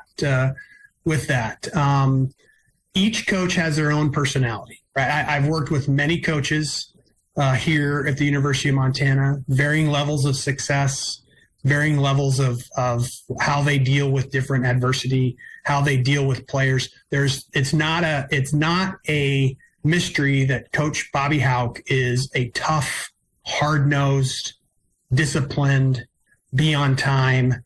It's very structured kind of guy. He's just, that's how he is. And he brought that to the team. And you could sense that. And it was very much focused on every day. I've never seen Coach Houck be late for anything. And I've never seen him not be completely organized in what he does. And so with that comes, no doubt, a certain level of intimidation and a certain level of commitment. I think Coach Kennedy certainly has a completely different personality. But I think he talked about that. I felt like he talked about that in his press conference. There's a way that we do things at Montana, and we're not going to shy away from who we are at our core.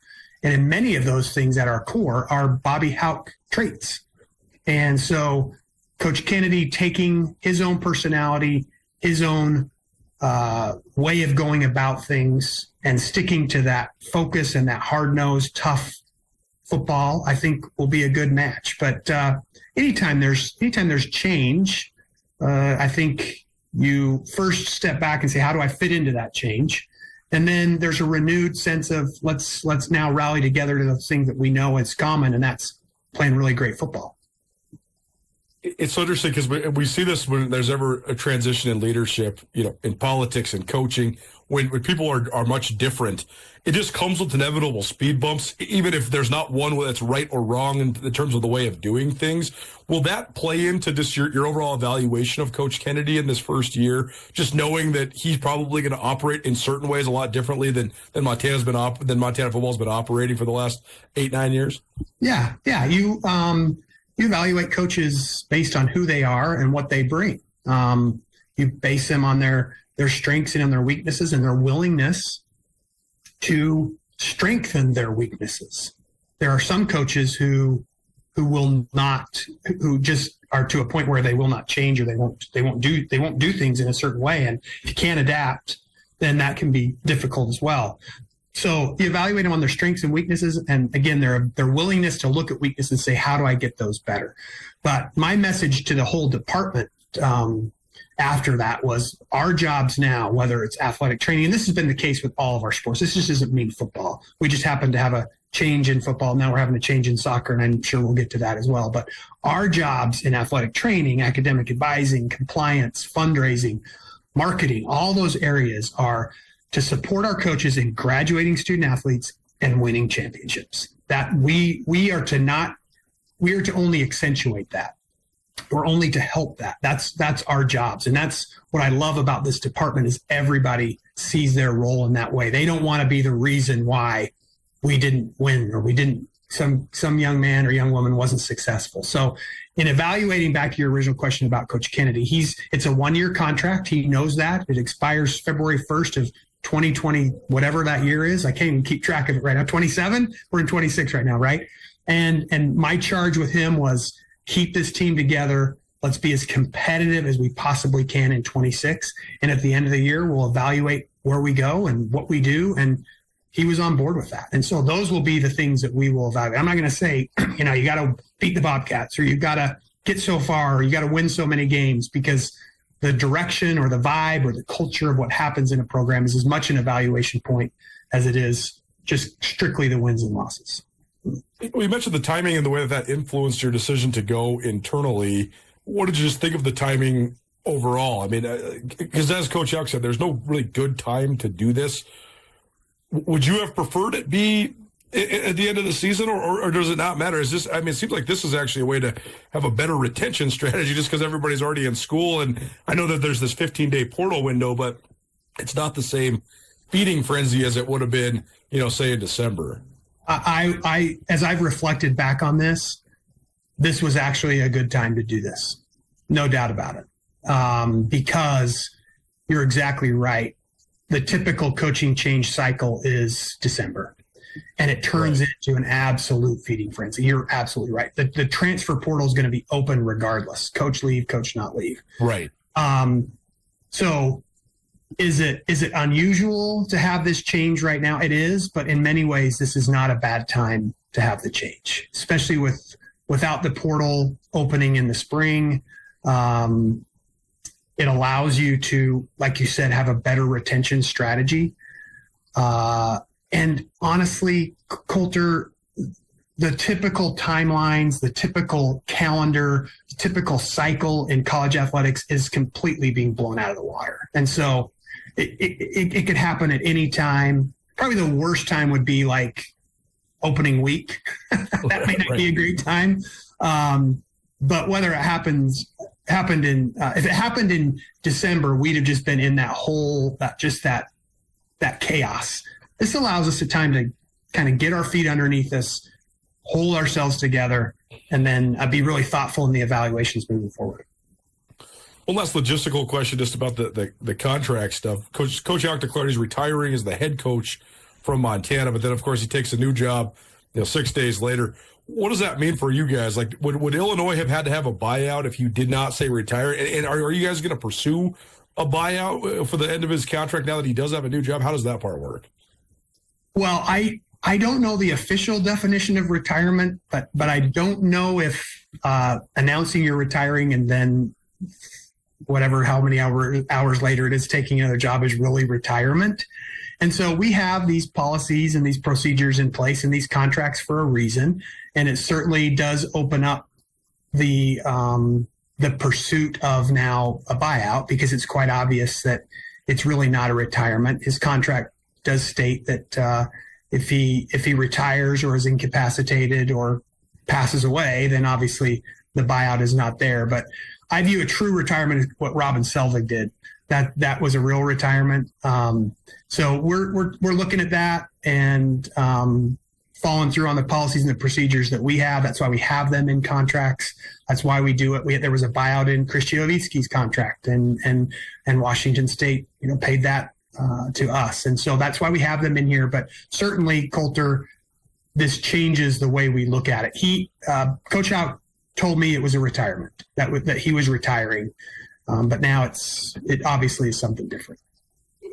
Bobby Kennedy been on the job now for a grand total of what not even a week. I guess he was officially announced on Thursday, even though you named him last Wednesday. But he's been pumping it on social media. He's been sort of getting his name out there. I know right after we get off this call, as people are listening to this, you're already up in Kalispell, but you guys are headed up to Kalispell for a GSA event. So, what are sort of the things you expect out of him, and what have you thought of just his early efforts here as he takes over as the head coach for Montana? Well, he's got a lot of energy. His graphics on Twitter are kind of fun. If you've seen those, he joked with me. He goes, "Yeah, I kind of like building those things. It's kind of fun. It's kind of me." And I'm like, "Well, whatever you want to do." But I have been totally impressed with his focus on the state of Montana. I told him, I go, "Your first message out has to be that this is a place where every high school football player that can compete at the Division I level has a home, and that we want them. We want them here. We want them a part of the Grizz family." And he 100% agreed with that. And so he will be visible. He will be active. That was part of what really made me feel comfortable with putting him in this head coaching role. Was he'd worked at so many different places, worked for so many other head coaches, watched how those things had happened, and he knew. He knows the PR side of what his job entails right now, and that he's got really good people around him that can help him. But he's told me, "I will go wherever you want me to go. I'll do it whatever you want me to do it. We're going to stay within the rules. Obviously, there's dead periods and things like that." But I've been really pleased with his outreach immediately, and I'm sure there will be people saying, "Well, he's only got a 1-year contract. You don't know if you're going to play for him." You know what? In this world of college athletics, I ran into one of our student athletes, our football players, and I said, "Hey, how are you doing with this change?" And he was a transfer, and he goes, "This is like my third head coach, so it's just part of it." It's so different now, and it's so different in the student athletes' minds of this kind of transient nature, that I'm just thrilled that he is active, that he knows how valuable Montana is, and he knows where he's going. His GPS works, and he knows how to get to the places he needs to go. As you've mentioned multiple times in our times interacting and every time we've done interviews, the expectation at Montana football is national championships, right? That's the ultimate expectation. But how do you sort of gauge your expectations for Bobby Kennedy and his staff in year one, with that obviously still maintaining as the ultimate expectation? How do you sort of constitute success for those guys next year? Well, certainly we need to win football games. We've got the people in place. We've got the support in place. We need to win football games. I'm not going to put a number on those games, but we need to win football games. We need to be competing for a conference championship, and we need to making the playoffs and playing home playoff games. That's the expectations. And you said it. I don't think it's. We have the fan base. We have the staff. We have the resources.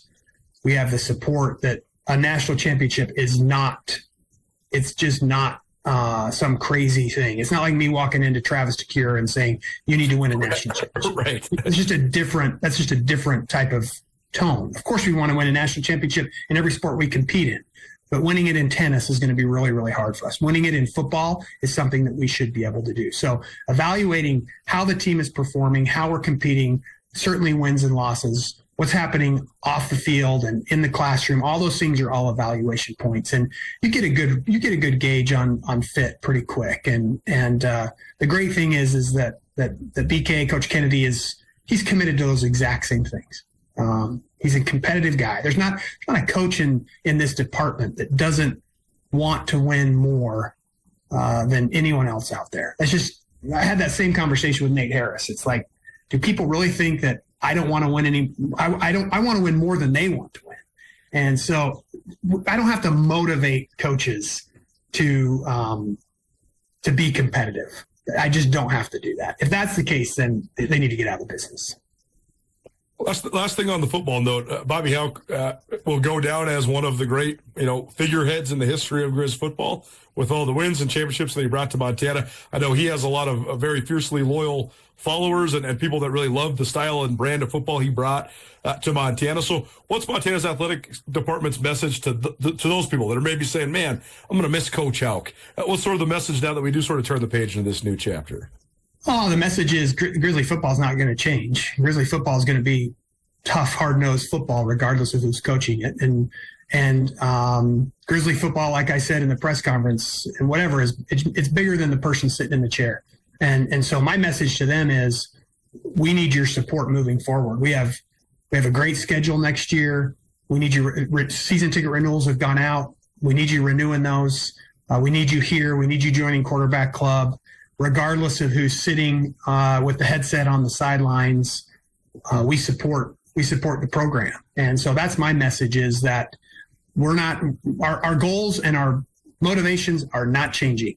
And Coach Kennedy or whoever it is that's leading this department, Bobby Houck or leading the football program, the expectations are exactly the same. So stick with us. It's going to be just fine. Everything's going to work out. Grizzly football's, we're going to be successful.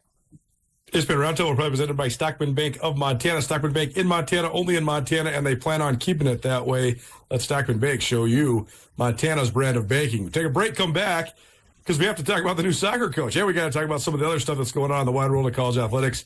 Don't change that dial. Keep it right here, 102.9 ESPN Radio. The Press Box is the place to watch all your favorite sports. In the heart of Grizz country, Press Box has great food and drinks with happy hour and lunch specials every weekday. Don't forget, Press Box has the best happy hour deal in town, Monday through Friday, between 4 and 6, $3 draft beers. That's right, any draft beer at the Press Box, from domestic light beers to IPAs to everything in between. $3 drafts between 4 and 6, Monday through Friday at the Press Box. Press Box also has 2 sports bet machines, so you can always get your bets in before the game starts. The Press Box on Broadway and Van Buren in Missoula. The wait is over. Grizzly Disposal is now offering no-sort recycling. No more sorting and dragging it across town. They'll get it right from your house. Cans, cardboard, and plastic all in one bin.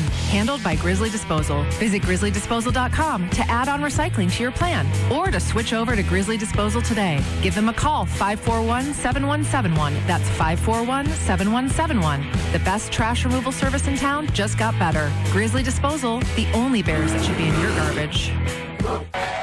Blue Ribbon Audio and Accessories has one of the best showrooms in the Northwest, with everything from mobile audio and video to the most rugged truck accessories. The pros at Blue Ribbon install LED lighting, remote starts, seat heaters, and backup cameras, and the best truck toppers, including ARE, Lear Ranch, and modular stainless RSI smart caps, with many models available overnight. We're also your HQ for spray-on mil-spec bed liners with a lifetime warranty. Blue Ribbon Audio and Accessories, where your ride is our pride. It's round 2 of the semi-annual Gambler Sale at the Trailhead. Virtually all of our remaining skis, boots, and bindings, both Alpine Touring and Nordic gear, are on sale. Climbing skins from Contour and Dynafit are 30% off. We have a great selection of travel luggage and accessories from Patagonia, Cavu, Sherpani, and Topo Designs, all marked down from 20 to 40% off. The Trailhead semi-annual Gambler Sale round 2 is going on now. The Trailhead, downtown on Front Street, next to the parking structure, where the first hour, nights, and weekends are always free parking.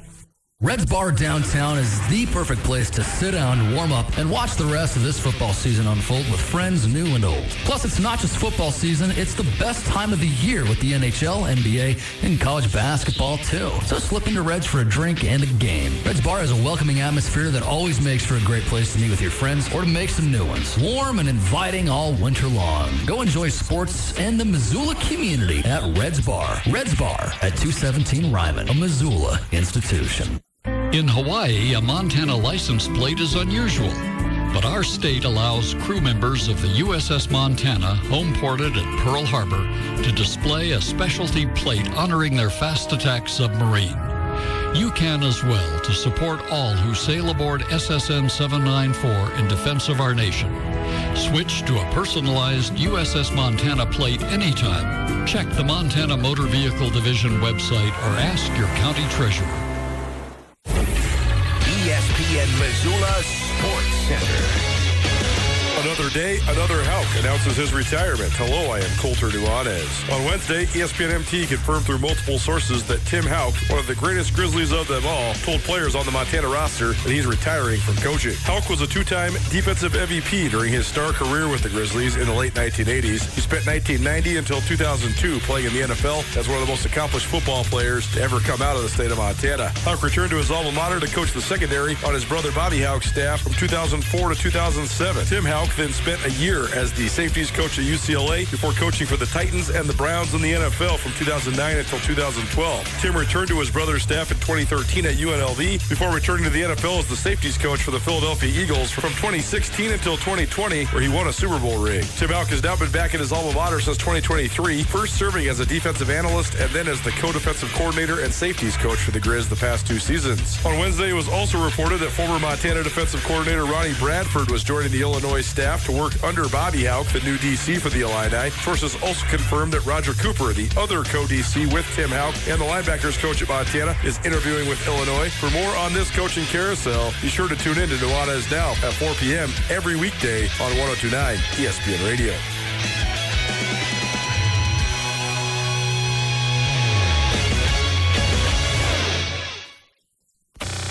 Nuanez Now on ESPN Radio.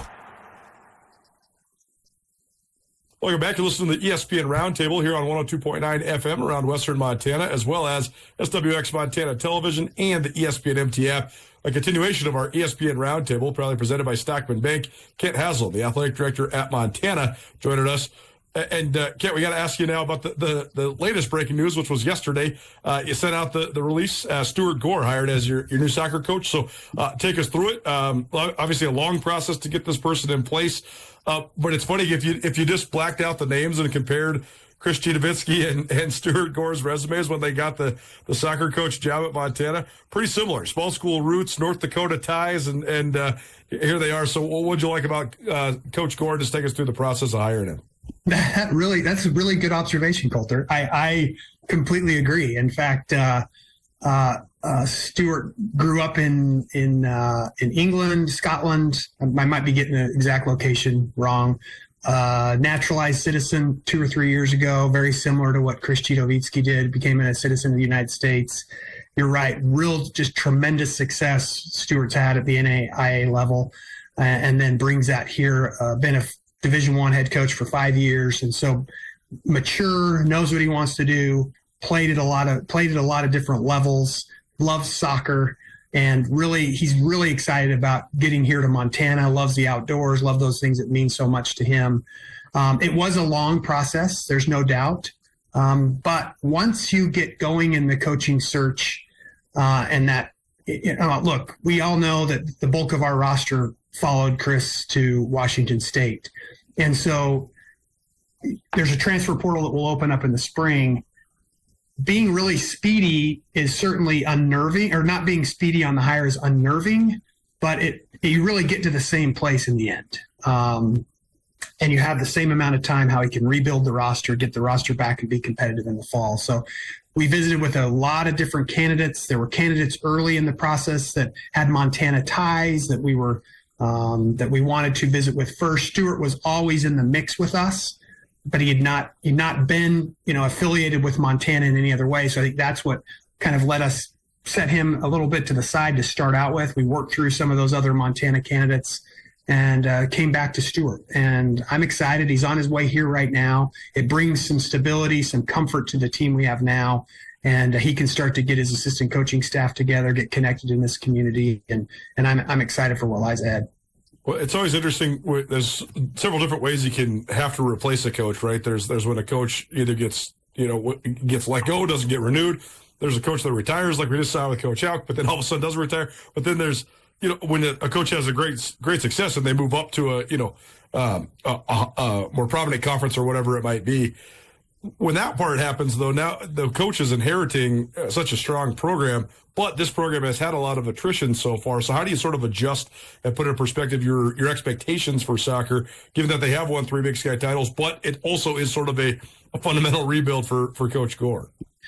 Yeah, and we were very candid with him. Jean Guy took the lead on the search. She supervises soccer, but we were candid with him. We were candid with all the candidates, and we just said, look, we are hosting the Big Sky Conference tournament this fall because we won the regular season championship. We'd really like to be in that tournament, but we also understand that you are going to inherit something where you're going to have to rebuild it. And so he's got a long-term contract that allows him to do that. A quick fix. One thing I learned about soccer is you really start to build your 27s, 28s, and 29s already. You get that in the pipeline so that you can have a roster that's far more sustainable. If he jumps into the portal and grabs all seniors, then he's not done anything to build depth. So what I said the goals were is we need to win as much as we possibly can, be competitive in 26. We'd love to make the tournament, the Big Sky Conference tournament, the top 6 make it.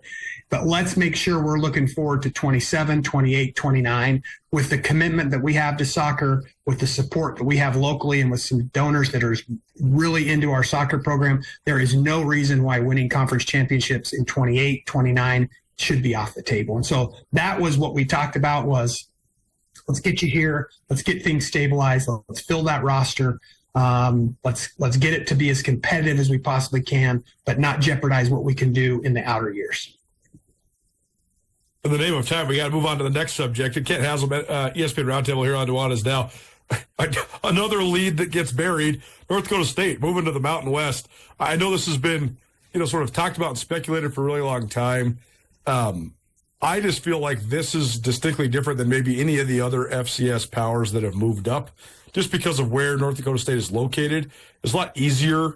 Easier is not the right word. It was a lot more realistic for schools like James Madison and Appalachian State and Georgia Southern to move up because where they are and like the conferences that they could join. North Dakota State's made no secret about wanting to move up for quite some time. But the question is, and you and I have always talked about this, you have to have someone invite you. Yes. Like there has to be an opportunity to move up. You can't just say, here we go. I guess you could. You could say, I'm going FBS independent, but that seems like not maybe the greatest idea. But now here they are. They actually do have a Mountain West invite. How do you think this impacts the FCS as a whole? How does this make you change the way you think about your guys' status right now as an FCS power? Yeah, and back to your comment about going FBS independent, that's exactly what Sac State tried to do, and they were denied. Right, it just didn't happen, so exactly. Going FBS independent, the last school that did that was Liberty, and I think they snuck under the bar really quick and got in that gate. Right, and they also have so much money, like I think unimaginable amount of money compared to state schools like we're talking about. Absolutely, but back to your question about that, certainly seeing them leave, I used this quote before, saddened isn't the right word, but I compared it to a really great neighbor that put their house up for sale that you really enjoyed being with, that you liked, was very similar to you. And we see North Dakota State that same way. They are a school that is in a state that's very similar to ours. They mean the same out. Enrollment's about the same. And so seeing them leave certainly I think is a blow to the FCS brand. Maybe that's being a little bit dramatic, but they've been the bell cow. They have been what people have been chasing. So you have to recognize that's the case. It opens up some new storylines in the FCS playoffs. There's no doubt about that. I mean, look at this year. There were different teams beyond when North Dakota State got beat. That would just allows for some fresh blood in there, if nothing else. You'd want to get fresh blood in there because you're beating them, not because they left. But that does change the storylines in it. It does. It is a good kind of litmus test for us to watch and see how they do it because we are so similar. like I said, in enrollment in kind of the rural state that is meaningful to the region. And so it gives you a litmus test there. Not surprised, not shocked. You could see, I think they had, this is Kent Haslam just talking about it. You could see, I think, some fan fatigue there. They averaged like what, 15,000, Coulter. Yeah, I mean, they were down. They hardly sold out, except for in the semifinals the last couple of years. Yeah, and so you could see that. You could see that there was fan fatigue and like, hey, been there and done this. Like, what's next? But you're absolutely right. You've got to have an invite. North Dakota State did have the real benefit of having a football-only membership in a conference that allows them to keep all those other sports in a regionally based conference so that they can send their volleyball team to Grand Forks, that they can send their soccer team to Vermilion, on a bus, as opposed to packing them up and sending them to Hawaii and San Jose and other places. So there was a real advantage there. And then you've seen how much it costs to get in immediately. And I think for us to make that move, people in the state of Montana, everyone's going to have to be behind that. All the policymakers are going to have to be behind that. And there's going to have to be a comfort level when our athletic budgets creep to 50 to 60 million. And far more than half of that's going to have to come from support that's not driven exclusively by the fans. I mean, to put that in perspective, I think that people see the immediate price tag for North Dakota State to move up $17 million. That in itself is a big chunk of change. But as you mentioned, I mean, you guys are operating on, what's your budget this year, about 28, 29 million? Yeah, we'll probably be at about 30 million. Sure. Yeah. So you're basically talking about almost doubling your budget to be competitive. I mean, you look at the low level Mountain West budgets, and they're all in the 40s to 50s.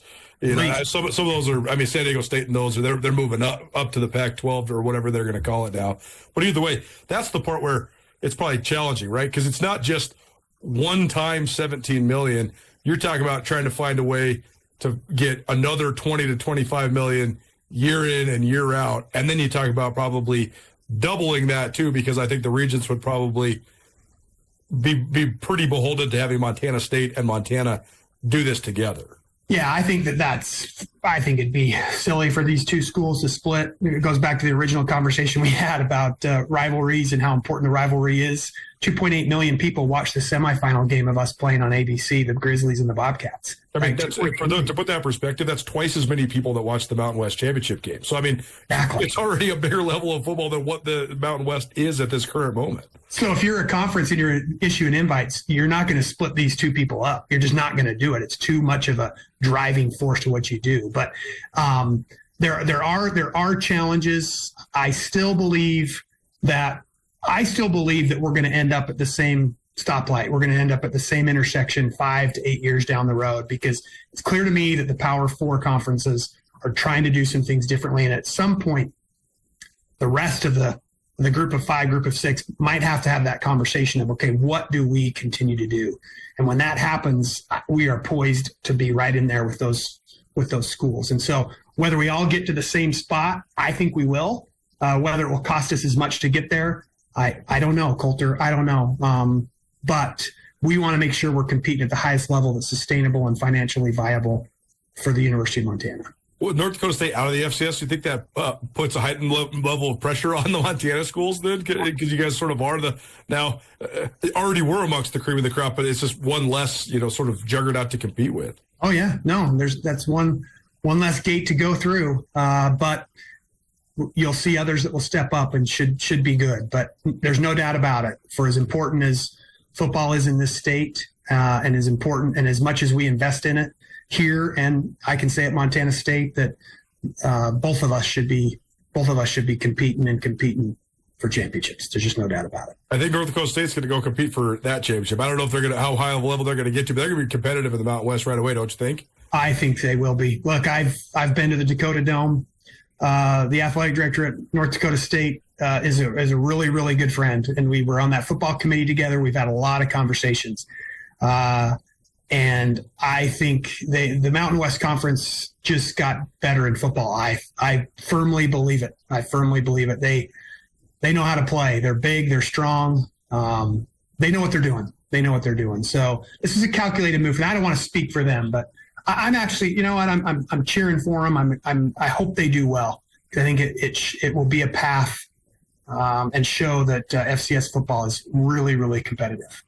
Kent Haslam here on the ESPN Roundtable. Okay, last thing for you. We got a doubleheader coming up in Missoula. Amazing that all this other stuff happened. We're not even talking about the rivalry that's happened in Missoula, but here we are, and we got the latest iteration of Montana versus Montana State in basketball. Your take on just the games on Saturday. Should be a fun afternoon into evening at Dahlberg Arena. It will be. It's always stressful. Those games always bring a lot of stress, and our men's basketball team, well, within all of the Big Sky Conference, my goodness, kind of a Jekyll and Hyde type year in men's basketball. It just seems like any team could lose in the first round of that tournament in Boise, or they could cut down the nets. On the women's side, it's certainly looking like the Bobcats in Idaho are clearly really, really good. But, I feel really good about Nate Harris. I feel really good about Travis DeCure. They are two really great coaches that love this place very, very much. And it'll be a fun afternoon. Hope fans can get out here and support it. And we can sell a lot of tickets. Enjoy your Valentine's Day with the Grizz. And we walk away with 2 good wins. Kent Haslam here on the ESPN Roundtable. We appreciate it. Thanks so much. And have fun in Kalispell. We'll see you on Saturday, but thanks for doing it. Thanks, Coulter. I appreciate you giving me the chance. Honestly, it's not easy to find 45 minutes to talk to anybody at this time of year, or not even this time of year, this day and age. But especially right now I think I'm busy. Kent Haslam's calling 9 p.m. meetings with his entire senior staff, and they're putting their heads together on a Tuesday night saying, okay, what do we do? We got to figure out something. Coach Houck's out. So I really appreciate him for taking some. That's not just some time. That's a lot of time. That's a lot of time for a guy that's super busy. So certainly appreciate Kent for breaking it all down. Let us know what you think. Certainly there's plenty of questions, and I brainstormed questions for a couple hours last night, and then I wanted to make sure I had it all, aligned. So I shared those with some people, and let us know what else you want to know, because I think that this is such a layered and diverse talking point, and it's such a pivotal moment in the history of the University of Montana. Thanks to Stockman Bank for their continued support of our ESPN Roundtable. Stockman Bank invites you to experience the Stockman difference as a family-owned community bank with locations throughout Montana. Stockman Bank, committed to enriching the lives of Montanans and helping communities succeed. What that means to you is your money stays in the local economy, supporting your friends and your neighbors. Stockman Bank, Montana's brand of banking. One more break, take you home here on this Wednesday. Don't change that dial. Keep it right here. 102.9 ESPN Radio. Canby Tap House is well known around the Garden City for its peerless selection of draft beers. Breakfast at Canby is also worth a sterling reputation. From breakfast burritos to chicken fried steak to delicious daily specials, Canby Tap House has excellent breakfast for your weekend brunch appetite. Canby also has a full coffee bar offering bold and delicious espresso and other specialty coffee drinks. Canby Tap House is family friendly and conveniently located on Higgins, across from South Campus Stadium and Dorn Blazer Field. Come enjoy the best breakfast in town at Canby Tap House. Medicare loses $60 million in Montana each year, $60 billion nationally. Medicare processes 4.5 million claims a day. They don't know who your doctor is, but you do. Mistakes can happen. Read your Medicare statements and call Montana Senior Medicare Patrol if you see anything unexpected. 1-800-551-3191. This project is supported by a grant by the Administration for Community Living. Spartan's Tuning is Missoula's most trusted truck and auto repair shop, servicing foreign and domestic makes and models. But that's not all. Spartan's Tuning is equipped with cutting-edge ADAS calibration technology, making sure your car's advanced driver assist systems like lane assist and automatic braking are in top shape. And with AAA approval, Spartan Tuning is Missoula's most go-to shop for quality, reliable service you can trust. Visit SpartansTuning.com for more info or call 406-728-4081. Looking for something fun to do for Valentine's Day? Grab that special someone and head to Glacier Ice Rink this Friday for our annual Sweetheart Skate. We'll set the tone with romantic music and glowing lights, and you bring the hand holding. Admission and skate rental are $13 per person. It's date night with a little edge. Sweetheart Skate at Glacier Ice Rink this Friday. Visit glacierIcerink.com for details. Hey, it's Colter Nuanez from your favorite daily sports talk show, Nuanez Now, and I want to buy you a meal on your birthday at Paradise Falls. If it's your birthday, head on over to Paradise Falls at 3621 Brook Street, and I will buy you a birthday entree. All you have to do is go into the family-friendly Missoula favorite, present your ID, and the entree is on me. Birthday meals courtesy of Nuanez Now at Paradise Falls, a family-friendly restaurant serving breakfast, lunch, and dinner. If it's your birthday, head over to Paradise Falls, Missoula's coolest hotspot. All Nations Health Center is committed to keeping you vibrant and full of energy by supporting your physical, mental, and spiritual health. All Nations Health Center in Missoula offers a variety of services to the Indigenous and non-Indigenous people of Western Montana. All Nations offers primary care doctors, behavioral health services, mental health counseling, and even dental. All Nations currently serves more than 2,000 registered clients who are proud Indigenous people. For more information about how All Nations Health Center can help you, visit allnations.health. It's Nuanez Now on 102.9 ESPN Missoula. Watch the show statewide on SWX Montana Television. Yeah, we just might feel good. I wanna push you around. Well, I will. I wanna push you down. Well, I will. I wanna take you for granted.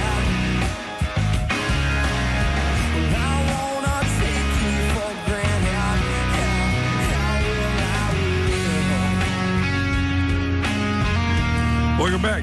109 ESPN Radio, SWX Montana Television, and the ESPN MT app. Appreciate you listening today and always. If you missed anything today's show, you can always find it on the Nuanez Now podcast, which is available on all your various podcast hosting platforms. Tons of good insight. Gotta say thanks again to Kent Haslam. Not just for giving me an interview. I mean, that's standard procedure for Montana's athletic director, but for giving me 45 minutes, that's a lift when he's on his way up to Kalispell for a Grizzly Scholarship Association event. So certainly appreciate that. Also, we heard from Sam Herder, Hero Sports, talking NDSU moving up. Heard from Jamison Phillip from Montana State Women's Basketball. And also gave you the latest on Grizz coaching. Just broke this on Twitter. We'll hash this out a little bit more tomorrow. It never stops. The more it changes, the more it stays the same. Dom Dasty, who was an assistant coach at Montana from 2003 through 2009, he is returning to the University of Montana as the running backs coach. Most recently, he has been the head coach at Eastside Catholic. We'll get into that and more tomorrow. We'll see you then. Nuanez Now, ESPN Radio. The Trailhead Gambler Sale Round 2 is going on now. We have deals on all of our